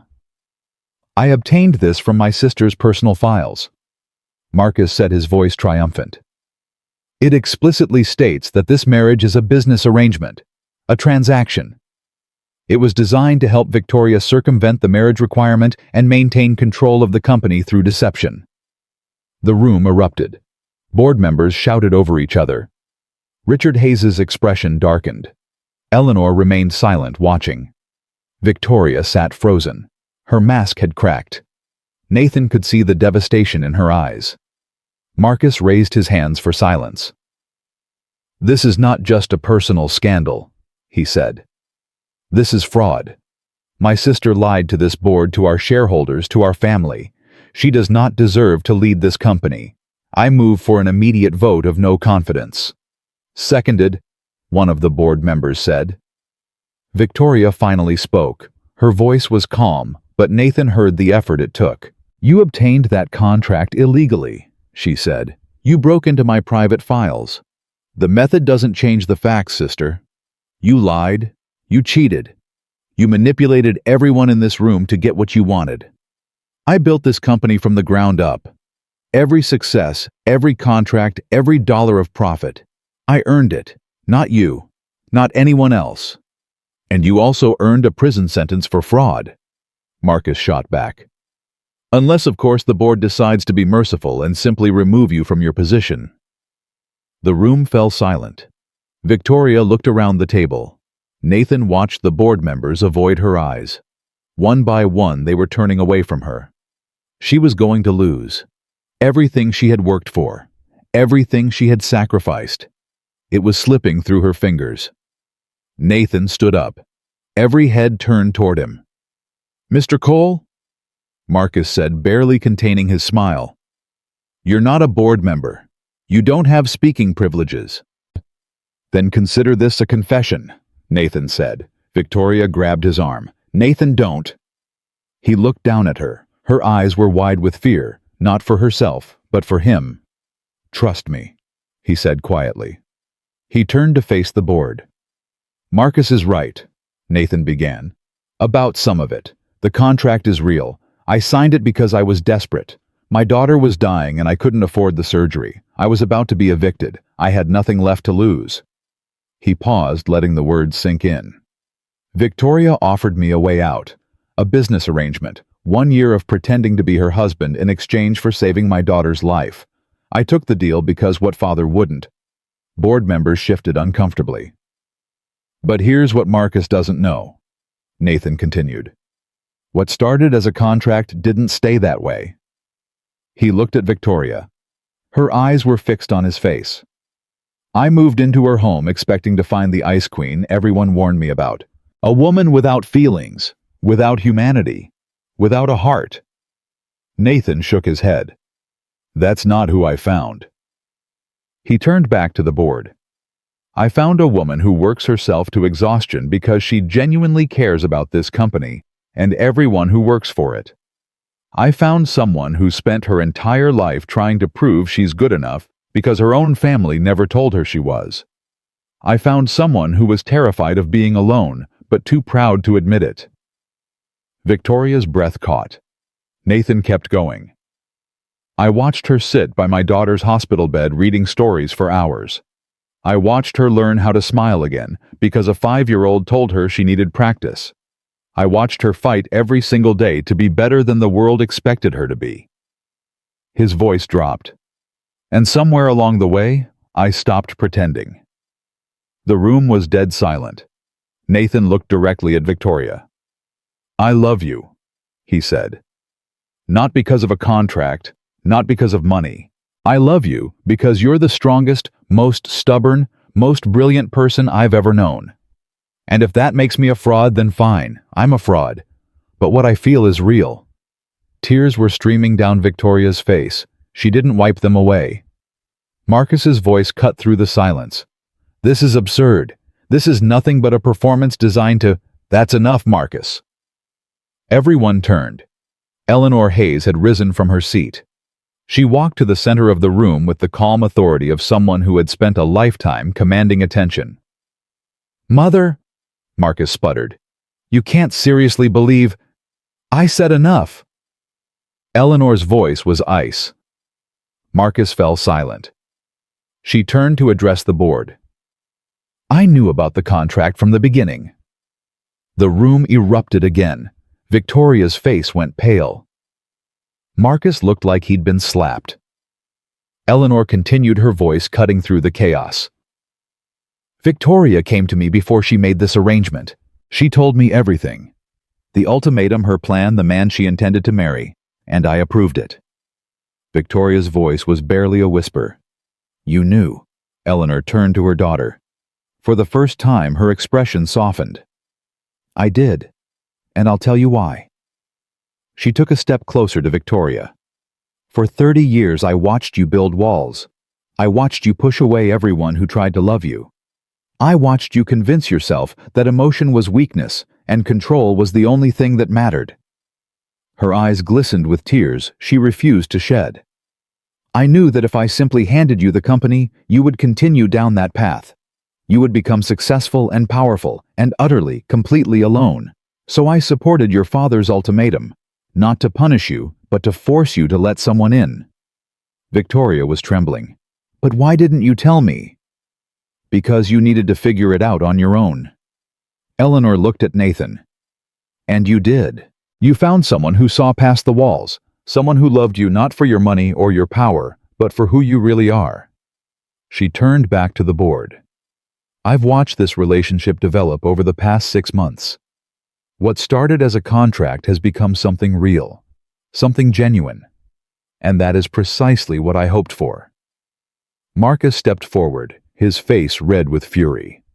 This is ridiculous. You orchestrated this entire thing. You let her make a mockery of... I let her find love, Eleanor interrupted. Something you have never understood and never will. She fixed him with a cold stare. You've spent your entire life trying to tear your sister down, Marcus. Manipulating, scheming, waiting for her to fail so you could take what she built. You think this company should be yours because you're the firstborn, because you're the man. But you've never earned it. You've never sacrificed for it. You've only tried to steal it. Marcus's face contorted with rage. Father, are you going to let her? Richard Hayes finally spoke. His voice was quiet but firm. I support your mother's decision, he said. Completely. Marcus stared at him in disbelief. You can't be serious. I've never been more serious. Richard's eyes were hard. As of today, you are removed from the board of directors. Your shares will be transferred to Victoria. You will have no further involvement in this company." Marcus slammed his hands on the table. "You can't do this. I'm your son." "And Victoria is my daughter," Richard said. "And unlike you, she has actually built something worth protecting." Marcus looked around the room searching for allies. The board members avoided his eyes. No one spoke on his behalf. He grabbed his briefcase and stormed toward the door. "This isn't over," he snarled. "I'll destroy all of you." The door slammed behind him. The room sat in stunned silence. Eleanor turned to Victoria. "I'm sorry I couldn't tell you the truth, but I hope you understand now." Victoria stood slowly. Tears were still streaming down her face, but there was something else in her expression now. Something like wonder. "You believed in me," Victoria said, "even when I didn't believe in myself." "I've always believed in you, sweetheart." Eleanor reached out and touched her daughter's face. "I just needed you to stop being afraid of love." Victoria broke. She fell into her mother's arms, sobbing like a child.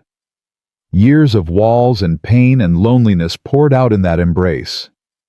Nathan watched his own eyes burning. When Victoria finally pulled back, she turned to look at him. Her mask was gone. Her armor was shattered. She was just a woman, vulnerable and terrified, and more real than he had ever seen her. "I love you too," she said. "I've been too scared to say it, but I love you. Not because of the contract.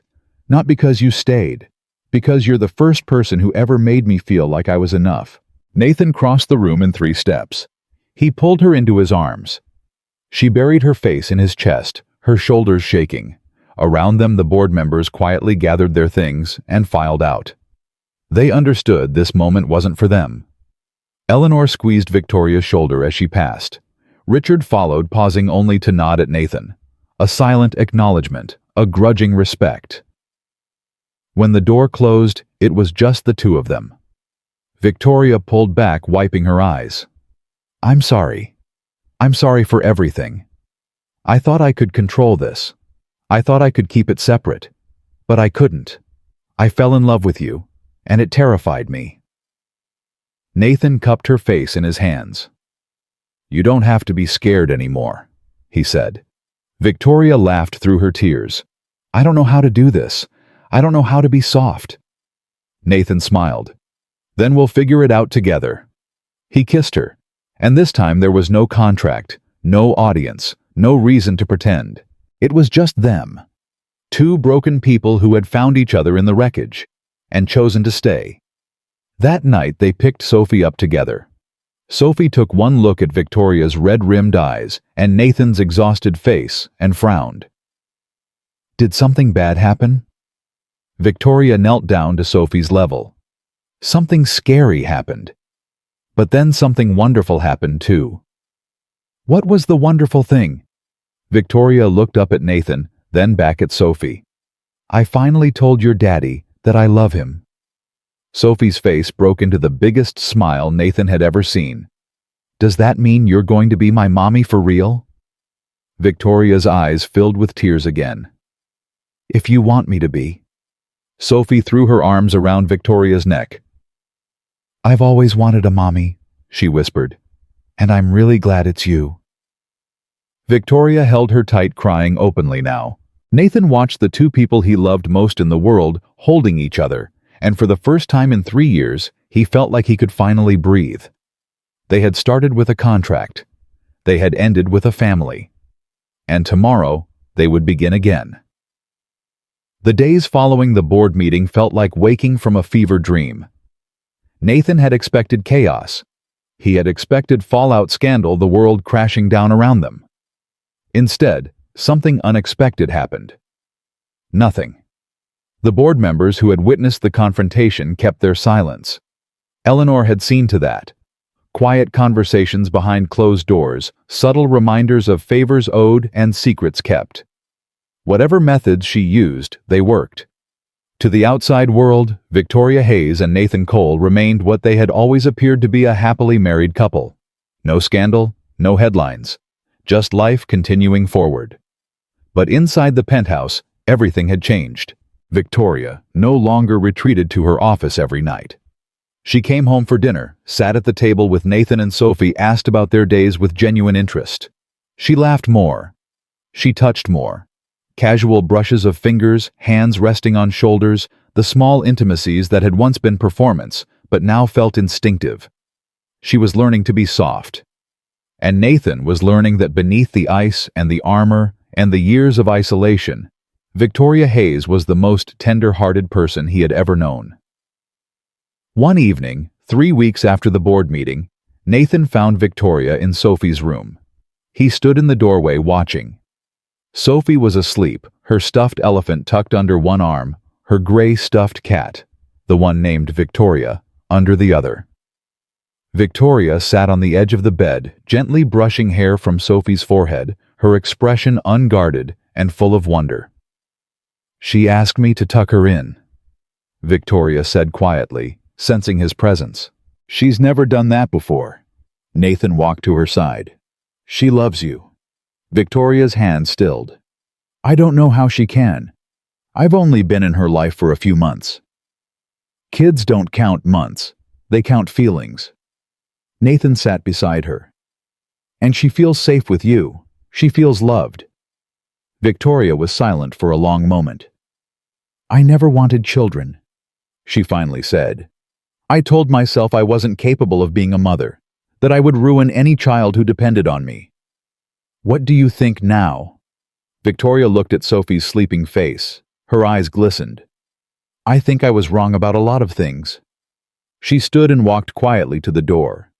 Nathan followed. They moved into the hallway, and Victoria closed Sophie's door with exaggerated care. "I spoke to my lawyer today," Victoria said, her voice suddenly serious. Nathan tensed. "About what?" "About the contract." His heart dropped. "Victoria, let me finish." She took a breath. "The original contract stated that after 12 months we would divorce. You would receive $250,000, and we would go our separate ways." Nathan felt ice spreading through his chest. "I know what it said. I had him draw up a new document." Victoria reached into her pocket and pulled out a folded paper. She handed it to him. Nathan's hands were trembling as he unfolded it.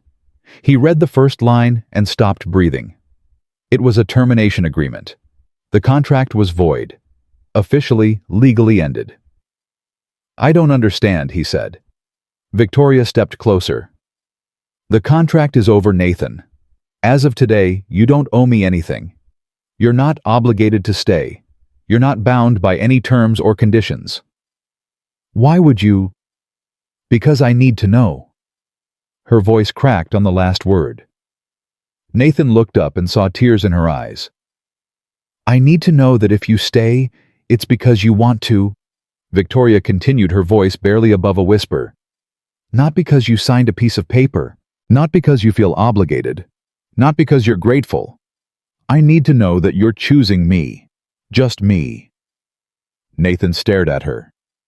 This woman who had built empires on control, who had armored herself against every vulnerability, who had never in her life left herself exposed, was standing before him completely defenseless.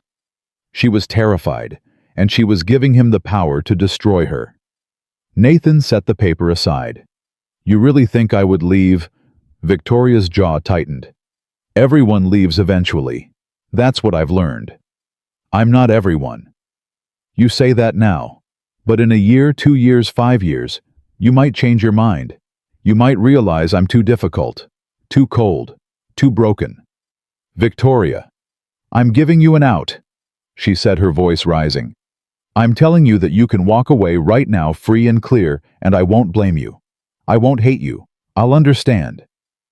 "And what if I don't want an out?" Victoria fell silent. Nathan stepped closer, close enough to touch, close enough to feel the heat radiating from her skin. "I didn't fall in love with you because of a contract," he said quietly. "I fell in love with you despite everything you did to push me away.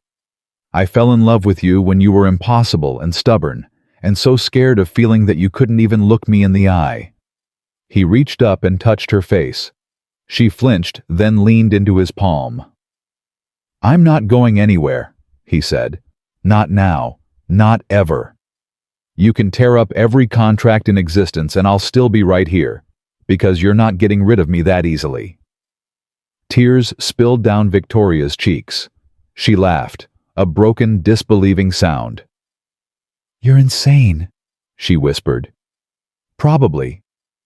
I don't deserve you. Too bad. You're stuck with me." He pulled her into his arms. She buried her face in his chest, sobbing openly, all her defenses finally completely shattered. Nathan held her tight. He wasn't going anywhere. Not ever. The next morning, Victoria did something unprecedented. She took a day off.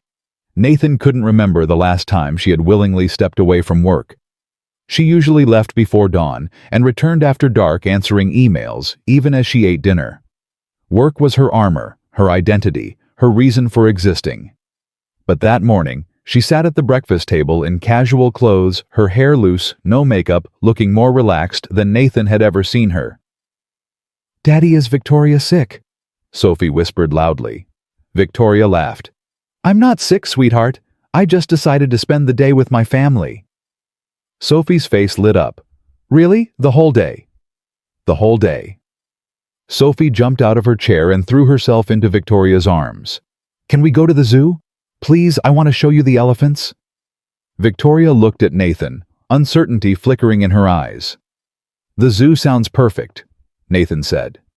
And so they went. Nathan watched Victoria navigate the crowds.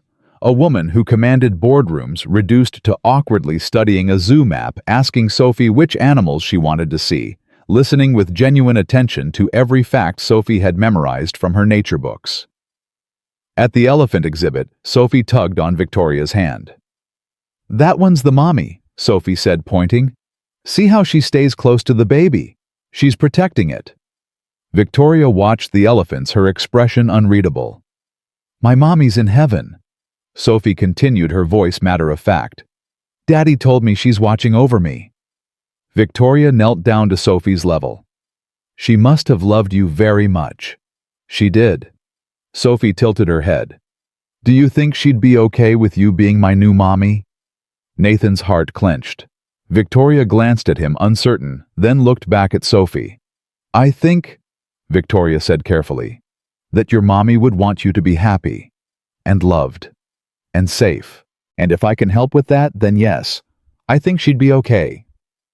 Sophie considered this seriously. Then she nodded.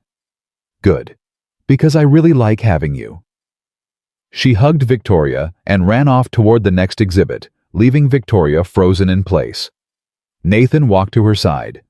"You okay?" Victoria's eyes were bright with tears she refused to shed in public. "I never thought I'd have this," she said quietly. "A family. A child who wants me. Someone who stays. Get used to it." Victoria laughed, wiping her eyes quickly before Sophie looked back. "I'm trying," she said. "I really am." That night, after Sophie was asleep, Victoria led Nathan to the rooftop terrace. They stood together looking out at the city lights, the silence comfortable and warm. "I've been thinking," Victoria said. "Dangerous." She smiled. "I want to do this properly." Nathan turned to look at her. "Do what properly?" Victoria reached into her pocket and pulled out a small velvet box. Nathan's heart stopped. "The first time was a contract," Victoria said. "Legal documents and signatures and terms and conditions. It wasn't real. It wasn't what either of us deserved." She opened the box. Inside was a simple gold band. No diamonds, no ostentation, just a ring. "I want to marry you for real," Victoria said. "No contracts, no arrangements, just two people who love each other choosing each other." Nathan stared at the ring. His throat was tight. "Victoria, I know it's probably supposed to be the other way around." She continued, her voice wavering. "I know I'm breaking protocol, but I've never been very good at following rules, and I couldn't wait anymore. I couldn't—" Nathan kissed her. She melted into him, the ring box pressed between them, her hands gripping his shirt like she was afraid he would disappear.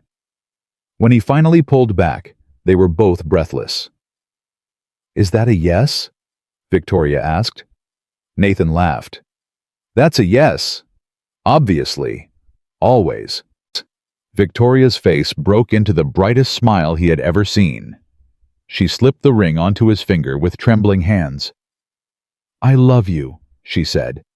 "I don't say it enough. I probably never will. But I do. More than anything." Nathan pulled her close. "I know," he said. "And I love you too."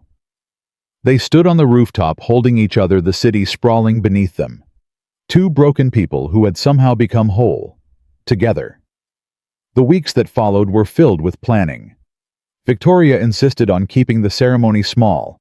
Just family and a few close friends. No press, no performance, no pretending. "We've done enough pretending for a lifetime," she said. "This time, I want it to be real." Eleanor Hayes threw herself into the preparations with unexpected enthusiasm. She called daily with suggestions. Florists, caterers, musicians. Victoria pretended to be annoyed, but Nathan caught her smiling at her phone more than once. Sophie was chosen as the flower girl. She took the responsibility with extreme seriousness, practicing her walk down an imaginary aisle every evening, critiquing her own form like a tiny perfectionist. "She's definitely your daughter now," Nathan told Victoria one night. "God help us both," Victoria replied. But beneath the joy and the planning, a shadow lingered. Marcus had been quiet since his expulsion from the board. Too quiet. Nathan had expected retaliation. Lawsuits, leaks to the press, sabotage of some kind. Instead, there was only silence. It made him nervous. 1 week before the wedding, Victoria came home with a troubled expression. "What's wrong?" Nathan asked immediately. Victoria set down her bag. She didn't meet his eyes. "Marcus contacted me." Nathan tensed. "What did he want?" "He wants to meet. Tomorrow. Alone." "Absolutely not." Victoria finally looked at him. "Nathan. He tried to destroy you. He tried to take everything you've built. And now he wants a private meeting. It's a trap." "Maybe." Victoria's voice was calm. "But he's still my brother." "A brother who hates you. A brother who's lost." Victoria sat down heavily. "I keep thinking about what our mother said at the board meeting. About how Marcus spent his whole life trying to take what wasn't his because no one ever taught him another way." Nathan sat beside her. "That's not your responsibility to fix." "Isn't it? He's my family. And I've spent my whole life fighting him instead of understanding him." Victoria's jaw tightened. "I'm not saying I forgive him. I'm not saying I trust him. But if there's even a chance that we can end this war, shouldn't I take it?" Nathan was quiet for a long moment. "If you go," he finally said, "I'm going with you." He said alone. "I don't care what he said. I'm not letting you walk into that meeting without backup." Victoria studied his face. Then slowly she nodded. "Okay, but let me talk to him first. Wait outside. Give me a chance to hear what he has to say before we assume the worst." Nathan didn't like it, but he understood. "Fine," he said. "But if anything feels wrong, you get out of there immediately." Victoria leaned over and kissed him. "Thank you for trusting me." "I trust you completely. It's your brother I don't trust." Victoria smiled grimly. "That makes two of us." The meeting was set for a neutral location, a private room at a restaurant neither of them frequented. Nathan waited in the lobby, every muscle tense, ready to move at the first sign of trouble. Victoria walked into the private room alone. Marcus was already there. He looked different than Nathan remembered. Thinner, grayer, the smug confidence replaced by something that looked almost like exhaustion. "You came," Marcus said. "I almost didn't." Victoria sat across from him. "Say what you have to say." Marcus was quiet for a long moment.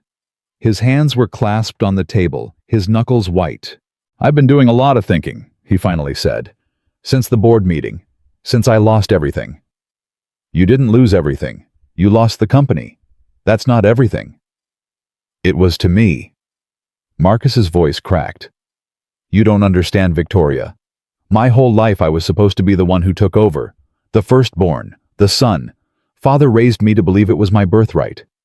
And then you came along and you were smarter, faster, better at everything. And suddenly, I was nothing. Victoria's expression didn't soften. So you spent 20 years trying to tear me down instead of building yourself up. I know. Marcus looked down at his hands. I know that's what I did. I was so focused on beating you that I never stopped to ask what I actually wanted, who I actually was without the competition.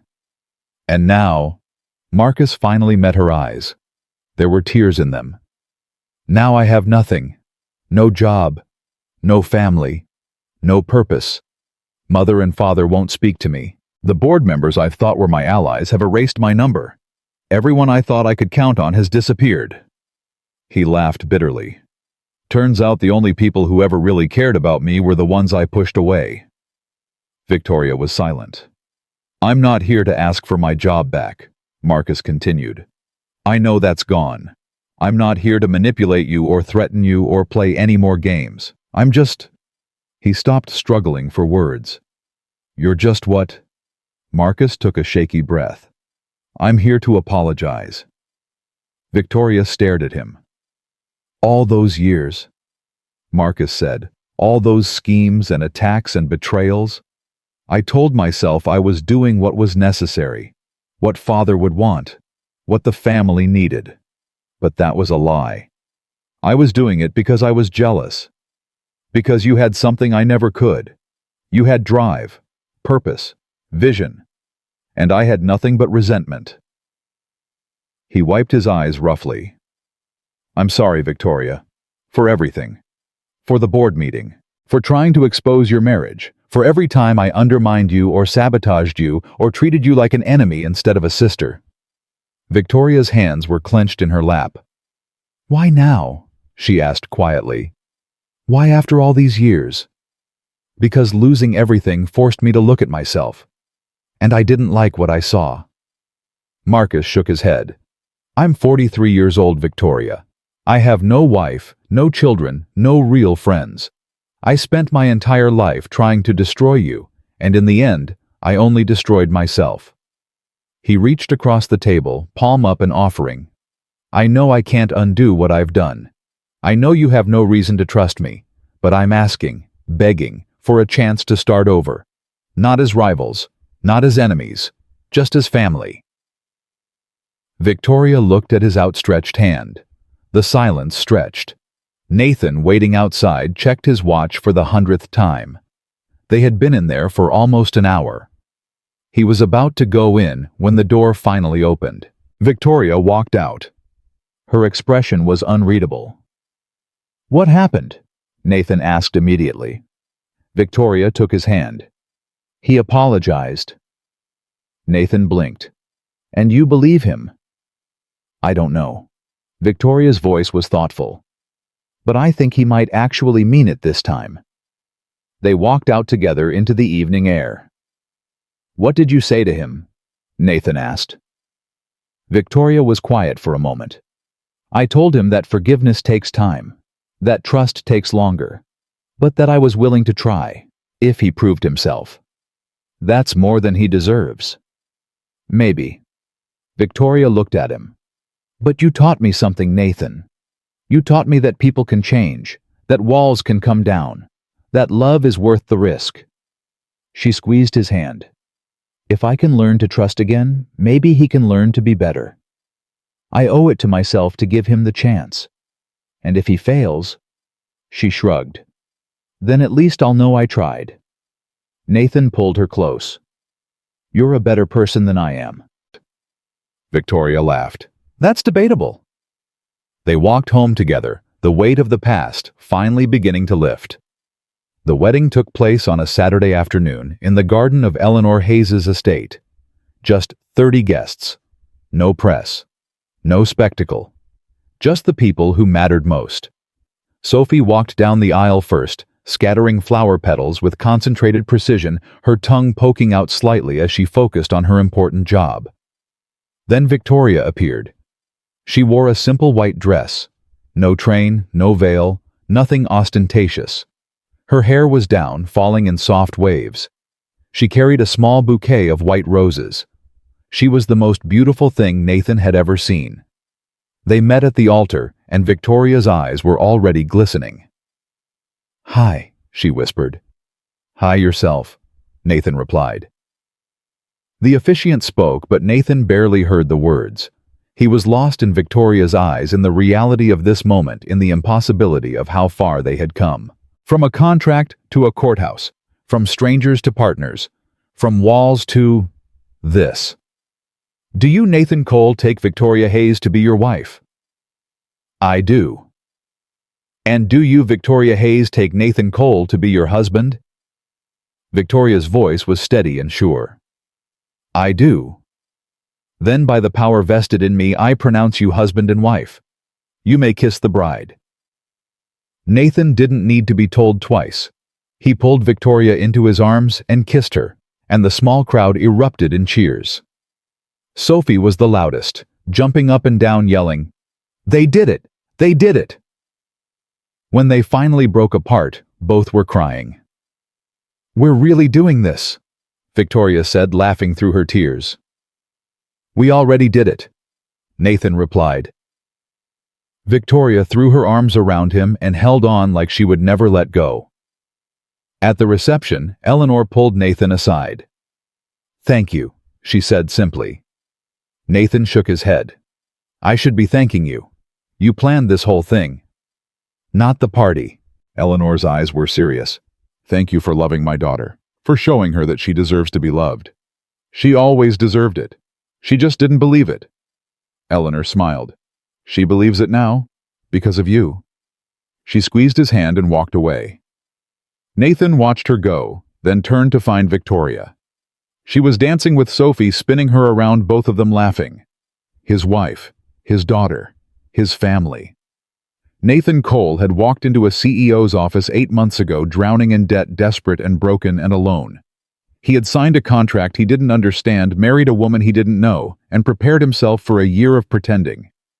Instead, he had found something he never expected. A home. A love. A second chance. And as he watched Victoria and Sophie dance as the sun set over the garden and the fairy lights flickered to life, Nathan knew one thing with absolute certainty. This was just the beginning. 6 months had passed since the wedding, and Nathan still woke every morning surprised by his own happiness. He would open his eyes to find Victoria beside him. Her hair a mess, her face soft with sleep, one hand reaching for him even in unconsciousness. He would watch her breathe for a moment, overwhelmed by the simple miracle of her presence. This woman who had offered him a contract. This woman who had saved his daughter. This woman who had become his whole world. Sometimes it still felt like a dream. But then Sophie would come crashing into the room, launching herself onto the bed with the energy of a small hurricane, and reality would reassert itself in the best possible way. "Daddy, Victoria, wake up. Margaret is making pancakes." Victoria would groan and pull a pillow over her head. Nathan would scoop Sophie up and carry her out, giving Victoria 5 more minutes of peace. Their mornings had developed a rhythm. Margaret handled breakfast while Nathan got Sophie ready for school. Victoria would emerge eventually, still not quite human, until her first cup of coffee, but present. Always present. She never missed breakfast anymore. One morning, 3 months after they had settled into this routine, Sophie asked a question that stopped everyone cold. "Daddy, when am I getting a baby brother or sister?" Nathan choked on his coffee. Victoria froze with her cup halfway to her lips. Sophie looked between them with innocent curiosity. "All my friends have brothers and sisters. Lily has 2 brothers. Emma has a sister and a baby brother. When do I get one?" Nathan looked at Victoria. Victoria looked at Nathan. Neither of them had discussed this. "That's a complicated question, sweetheart." Nathan finally managed. Why? Because babies are a big decision. Victoria and I would have to talk about it. Sophie nodded seriously. Okay, but can you talk about it soon? I really want to be a big sister. She went back to her pancakes as if she hadn't just dropped a bomb on the breakfast table. That night, after Sophie was asleep, Nathan and Victoria sat on the couch in silence. The question hung between them, unaddressed but impossible to ignore. Victoria spoke first. I never thought I'd have children. Nathan turned to look at her. Why not? Because I was terrified I'd be like my father. Victoria's voice was quiet. Cold. Critical. Never satisfied. I was afraid I'd damage any child I raised. And now? Victoria was quiet for a long moment. Sophie changed something in me, she admitted. Watching her trust me. Watching her love me despite all my flaws. It made me wonder if maybe I had been wrong about myself. Nathan reached for her hand. You're an incredible mother to Sophie. You know that, right? Victoria's eyes glistened. She's not mine. Not biologically. That doesn't matter. She chose you. That's more meaningful than biology. Victoria squeezed his hand. Do you want more children? She asked. Honestly. Nathan thought about it carefully. He thought about Sophie, how she had saved him, given him a reason to keep going when Rebecca died. He thought about the baby they had lost, the miscarriage Rebecca had suffered before Sophie, the grief they had carried together. He thought about Victoria, her transformation, her growth, the woman she was becoming. Yes, he said finally. I do, but only if you want it too. Only if we're both ready. Victoria was quiet for so long that Nathan began to worry. Then she looked at him with tears in her eyes and something that looked like hope. I think I want it, she whispered. I'm terrified, but I want it. Nathan pulled her close. Then we'll figure it out together, like we always do. Victoria buried her face in his shoulder. What if I'm not good at it? What if I mess everything up? Then we'll fix it, together. Victoria laughed shakily. You make it sound so simple.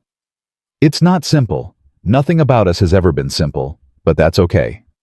Nathan kissed her forehead. We're not simple people.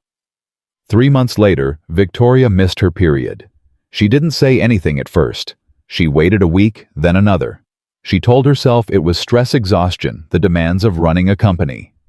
She told herself anything except the truth. But she couldn't ignore it forever. She bought a pregnancy test on her way home from work, hiding it in her bag like contraband. She waited until Nathan was helping Sophie with homework, then slipped into the bathroom and locked the door. Her hands were shaking so badly, she could barely open the package. She followed the instructions. She waited the required 3 minutes. She looked at the result. Positive. Victoria sat on the edge of the bathtub staring at the small plastic stick, her mind completely blank. Pregnant. She was pregnant. A baby was growing inside her. A baby she and Nathan had made together. A new life. She didn't know how long she sat there. It could have been minutes or hours. Eventually, a knock came at the door. Victoria, you've been in there a while. Everything okay? Victoria opened her mouth to respond, but no words came out. Instead, she started crying. Victoria! Nathan's voice was alarmed now. I'm coming in. The lock clicked. He knew where she kept the emergency key, and Nathan burst through the door, his face tight with fear. He found Victoria sitting on the bathtub, tears streaming down her face, the pregnancy test clutched in her hand. He saw the result. He stopped breathing. Is that? He started. Victoria nodded, still unable to speak. Nathan's face transformed. Fear became shock. Shock became wonder. Wonder became joy. He dropped to his knees in front of her and took her face in his hands. We're having a baby, he said. Victoria laughed through her tears. We're having a baby. Nathan kissed her. Her lips, her cheeks, her forehead, every part of her face he could reach. "We're having a baby," he said again, as if repetition would make it more real. Victoria threw her arms around him and held on, laughing and crying at the same time. "I'm terrified," she admitted. "Me too," Nathan said. "But we can be terrified together." They sat on the bathroom floor, holding each other, overwhelmed by the magnitude of what they had created. A family. A real family. Everything they had never dared to dream. The pregnancy was not easy.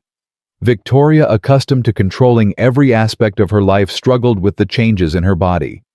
The morning sickness left her furious and miserable. The exhaustion was foreign to someone who had prided herself on working 18-hour days. The emotional volatility terrified her. "I cried at a commercial yesterday," she told Nathan one evening, her voice accusing. "A commercial for laundry detergent." Nathan tried very hard not to laugh. "That's normal." "It's not normal for me. I don't cry at commercials. I don't cry at anything." "You used to not cry at anything. You're different now." Victoria glared at him. "Is this supposed to be comforting? It's supposed to be true." Sophie was ecstatic about the baby. She talked to Victoria's stomach, constantly reading stories, singing songs, providing detailed explanations about the world the baby would soon enter. "And this is your room," Sophie would say, standing in the nursery they were slowly putting together. "It's next to my room, so I can hear you if you cry. And I'll bring you your elephant when you're sad. Not my elephant, obviously. Your own elephant. Daddy said we could pick one out together." Victoria would stand in the doorway and watch, her heart swelling with emotions she still didn't fully understand. This was real. This was happening. She was going to be a mother. The thought still terrified her, but it also filled her with a hope so fierce it hurt. At 5 months pregnant, Victoria received a call she didn't expect. Marcus. They had spoken occasionally since their meeting at the restaurant. Careful conversations. Tentative rebuilding. He had found a job, nothing like his previous position, but honest work at a smaller firm that didn't know his history. He had started therapy. He had apologized to their parents. He was trying. But they weren't close. Not yet. Maybe not ever. Some wounds ran too deep for easy healing. So when Marcus called, Victoria answered with cautious surprise. "Marcus? Is everything all right?" His voice was strange, thick, like he had been crying. "I need to see you," he said. "Can you come to the hospital?" Victoria's blood went cold. "What happened? Are you hurt?" "It's not me." Marcus's voice broke. "It's Father." Victoria found Marcus in the waiting room of the cardiac unit. He looked smaller than she remembered, older. The arrogance that had defined him for so long was completely gone, replaced by something that looked like raw, unguarded grief. "What happened?" Victoria demanded. "Heart attack, this morning. He was at his desk when it happened. Mother found him unconscious." Marcus wiped his eyes. "They're operating now. The doctors said it's serious." Victoria sat down heavily beside him. Their father, Richard Hayes. The man who had shaped them both, with his expectations, his criticism, his impossible standards. The man who had pitted them against each other for their entire lives. The man who had told Victoria she was good enough only once, at the board meeting when he sided with Eleanor against Marcus. "Have you seen Mother?" Victoria asked. Marcus nodded. "She's with the doctors. She asked me to call you." They sat in silence for a long moment. "I hated him," Marcus said suddenly. "For so long I hated him. But now—" He couldn't finish the sentence. Victoria understood. She understood completely. Richard Hayes had been a difficult father, cold, demanding, never satisfied. But he was still their father, and the thought of losing him, before things could be truly repaired, before wounds could truly heal, was unbearable. "He's strong," Victoria said. "He'll fight." Marcus looked at her. "How can you be so calm?" "I'm not calm." Victoria's voice wavered.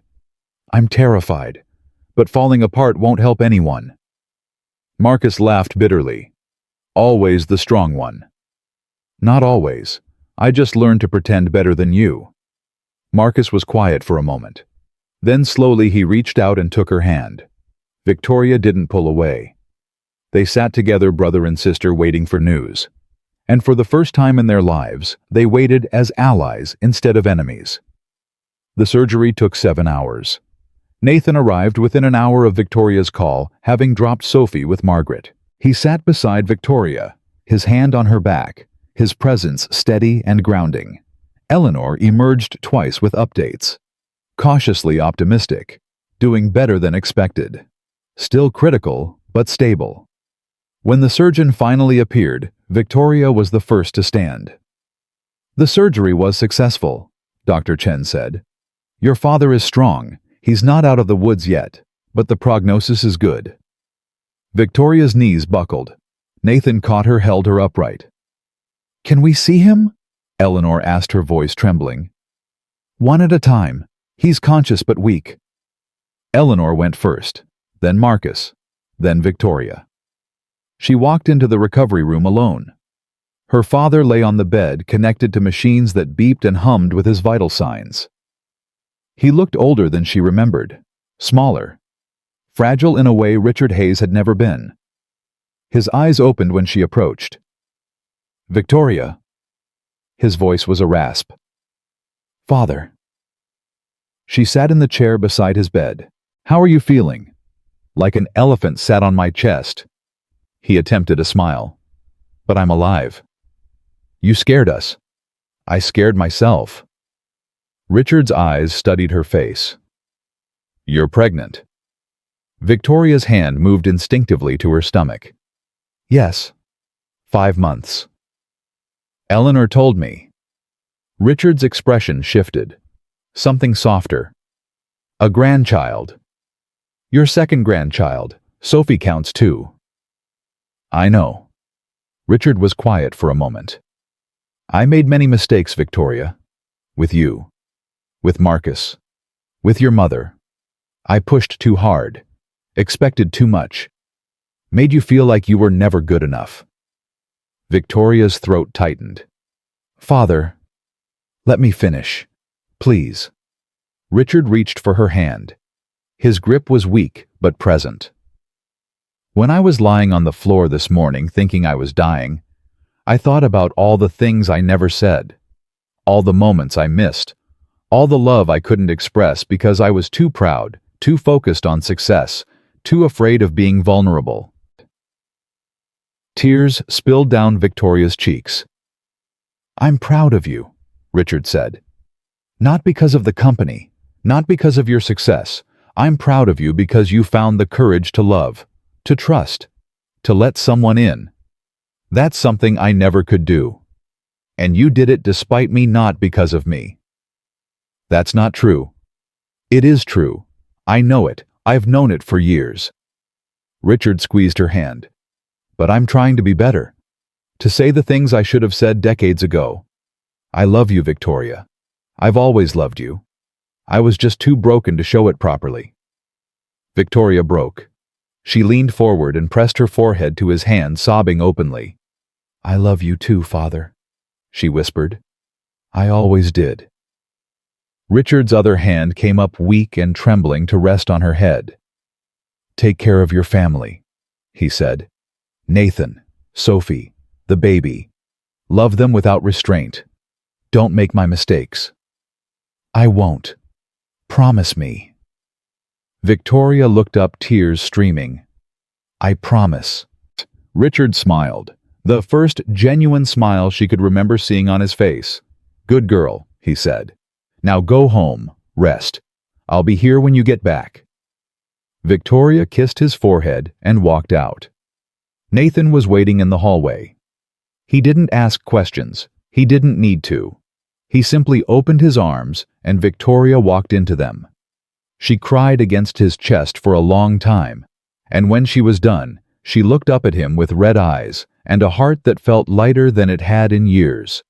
Let's go home, she said. I want to see Sophie. Nathan kissed her forehead. Let's go home. 2 months before the due date, Victoria went into premature labor. The contractions started at 3 a.m. Victoria woke with a gasp, her hands clutching her stomach, her face white with pain and fear. Nathan! He was awake instantly. What's wrong? Something's happening. It's too early. Something's wrong. Nathan's blood went cold. Too early. 7 months. The baby wasn't ready. He called 911 while helping Victoria out of bed. He woke Margaret and asked her to stay with Sophie. He held Victoria's hand in the ambulance while she gasped through contractions that came too fast, too strong, too soon. It's going to be okay, he kept saying. It's going to be okay. But he didn't know if it would be. At the hospital, doctors swarmed around Victoria. They hooked her up to monitors, took her vitals, checked the baby's heartbeat.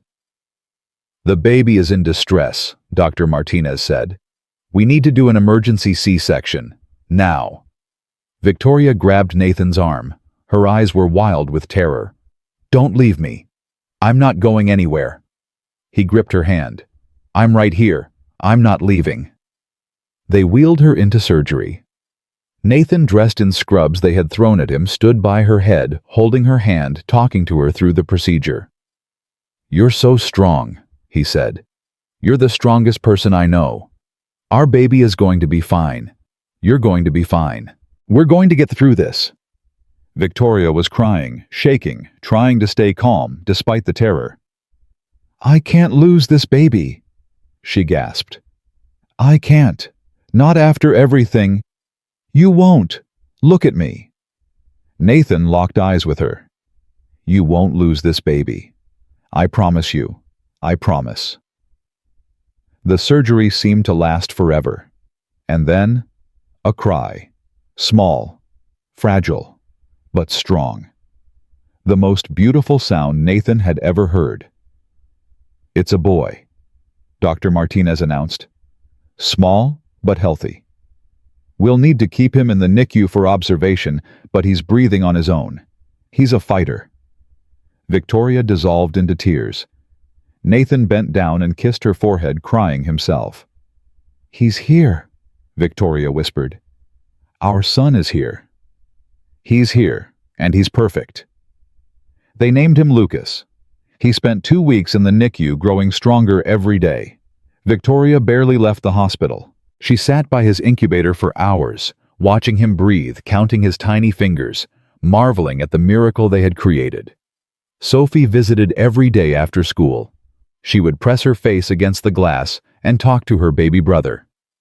You need to get bigger so you can come home, she would tell him seriously. I have so many things to show you. And Victoria promised I could help with your baths. Nathan watched his family through exhausted, grateful eyes. A daughter who had been saved by a contract. A son who had survived against the odds. A wife who had learned to love. This was his life now, and he wouldn't trade it for anything in the world. When Lucas finally came home, the penthouse transformed. It was no longer a cold, sterile palace of white and glass. It was filled with noise, crying, laughing, the constant chaos of children and life and love. Sophie's drawings covered the refrigerator. Baby toys scattered across every surface. The smell of formula and laundry detergent replaced the antiseptic cleanliness Victoria had once demanded. Victoria surprisingly didn't mind. She moved through the mess with a smile on her face, pausing to adjust Sophie's art on the fridge, stepping over toys without complaint, rocking Lucas at 3 a.m. while humming songs she'd learned from children's shows. She was happy, genuinely, completely happy, and it showed in everything she did. One evening when Lucas was 3 months old and Sophie was getting ready for bed, Nathan found Victoria in the nursery. She was standing by the window, Lucas asleep in her arms, watching the city lights spread out below. What are you thinking about? Nathan asked quietly. Victoria smiled without turning around. I was thinking about how different my life is from what I planned. Different how? I never planned for any of this. A husband, children, a family. She looked down at Lucas's sleeping face. I planned for success, power, control. I was going to conquer the world alone. And now, Victoria finally turned to face him. Now I can't imagine life without you. Any of you. Her eyes glistened. You ruined all my plans, Nathan Cole, and I'm so grateful you did. Nathan crossed the room and wrapped his arms around both of them. Victoria and Lucas, his wife, and his son. You know what I was thinking about, he said. What, Ma? I was thinking about the day I signed that contract. I thought I was selling my soul to save my daughter. I thought I was sacrificing everything. And now?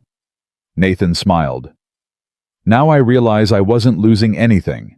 I was finding everything I didn't know I needed. Victoria leaned up and kissed him. We started as a transaction, she whispered. We ended as a family. We ended as everything. They stood together in the nursery holding their son, listening to Sophie sing to herself in the next room. And for the first time in their lives, they both knew what it meant to be complete. 5 years later, life had settled into something none of them had ever expected: ordinary happiness. Sophie was 10 now, confident and kind, excelling in school, and devoted to her baby brother, with a fierceness that made Nathan's heart ache. Lucas was a curious, energetic 5-year-old who had inherited Victoria's sharp mind and Nathan's gentle heart. Victoria still ran Hayes Hospitality, but she had learned to delegate. She came home for dinner every night. She never missed a school play or a soccer game. She had found the balance that had eluded her for so long. Nathan had returned to work. Not for Victoria's company, but for a smaller firm where he could use his skills without the pressure. He was happy, content, fulfilled in ways he had never imagined possible. And sometimes on quiet evenings, they would all sit together in the living room, Sophie reading Lucas Building with blocks Nathan and Victoria on the couch. And the ordinariness of it would hit Nathan like a wave. This was his life. This was real. One such evening, Lucas looked up from his blocks with a question. Mommy, how did you and Daddy meet? Victoria and Nathan exchanged a glance. That's a big question, Victoria said carefully. I want to know, Lucas insisted. Sophie knows, but she won't tell me. She says I'm too little. Sophie looked up from her book, grinning. I said it's a weird story, which it is. Victoria laughed. It is a weird story. Lucas crossed his arms. Tell me anyway. Nathan took Victoria's hand. We met because of a contract, Nathan began. Lucas frowned. A contract like for work. Sort of. Your mom needed a husband. I needed help, so we made a deal. Lucas's eyes went wide. Wait, so you didn't love each other? Victoria shook her head. No, not at first. Then how did you fall in love? Nathan looked at Victoria. She smiled at him, her eyes soft with memory. We fell in love because we stopped pretending, Nathan said. We stopped trying to be what we thought we should be and just let ourselves be real. Victoria squeezed his hand. And because sometimes the best things in life start in the most unexpected ways. Lucas considered this for a long moment. That's a weird story, he concluded. Sophie snorted. Told you. Victoria laughed. Maybe it is weird, but it's our story. Nathan pulled her close, pressing a kiss to her temple. And I wouldn't change a single thing. Later that night, after the children were asleep, Nathan and Victoria stood on the balcony together. The city spread out below them, glittering with a million lights. But Nathan wasn't looking at the view. He was looking at the woman beside him, the woman who had transformed from a cold, untouchable stranger into the love of his life. Do you ever think about how different things could have been? Victoria asked quietly. Sometimes. If you hadn't signed the contract, if I hadn't made the offer, if we had just passed each other by. Nathan turned to face her. I try not to think about it. It's too terrifying. Victoria nodded slowly. I think about it sometimes. About the life I would have had, running the company, fighting Marcus, building walls higher and higher until no one could reach me. She looked at him, I would have won everything I thought I wanted, and I would have lost everything that actually matters. Nathan took her hands in his. But that's not what happened. No, Victoria smiled. You crashed into my life with your desperation and your stubborn hope, and you refused to let me push you away. You saw through every wall I built. You loved me when I didn't know how to love myself. You made it easy, Victoria laughed. I absolutely did not. I was impossible. You were challenging. Nathan grinned. There's a difference. Victoria wrapped her arms around him and rested her head on his chest. Thank you, she said softly. For what? For staying, for fighting, for teaching me that love isn't weakness. It's the only thing that's real. Nathan held her tight. Thank you for letting me in. They stood together as the night deepened around them. Two people who had started with nothing in common except desperation. Two people who had built something unbreakable from the ruins of their broken lives. A contract had brought them together. Love had made them stay. And now, standing on the balcony of the home they had built, surrounded by the family they had created, Nathan knew one truth with absolute certainty. The best love stories don't start with perfection. They start with two broken people who find each other in the darkness and choose every single day to walk toward the light together. Nathan Cole had walked into Victoria Hayes' office as a desperate man with nothing left to lose. He walked out as the beginning of everything he would ever need. And in the end, that single kiss, real and unguarded and true, had changed not just his life, but his entire understanding of what life could be. Because love, when you finally surrender to it, doesn't just change your circumstances. It changes your soul. And Nathan Cole's soul had never been more complete. The end.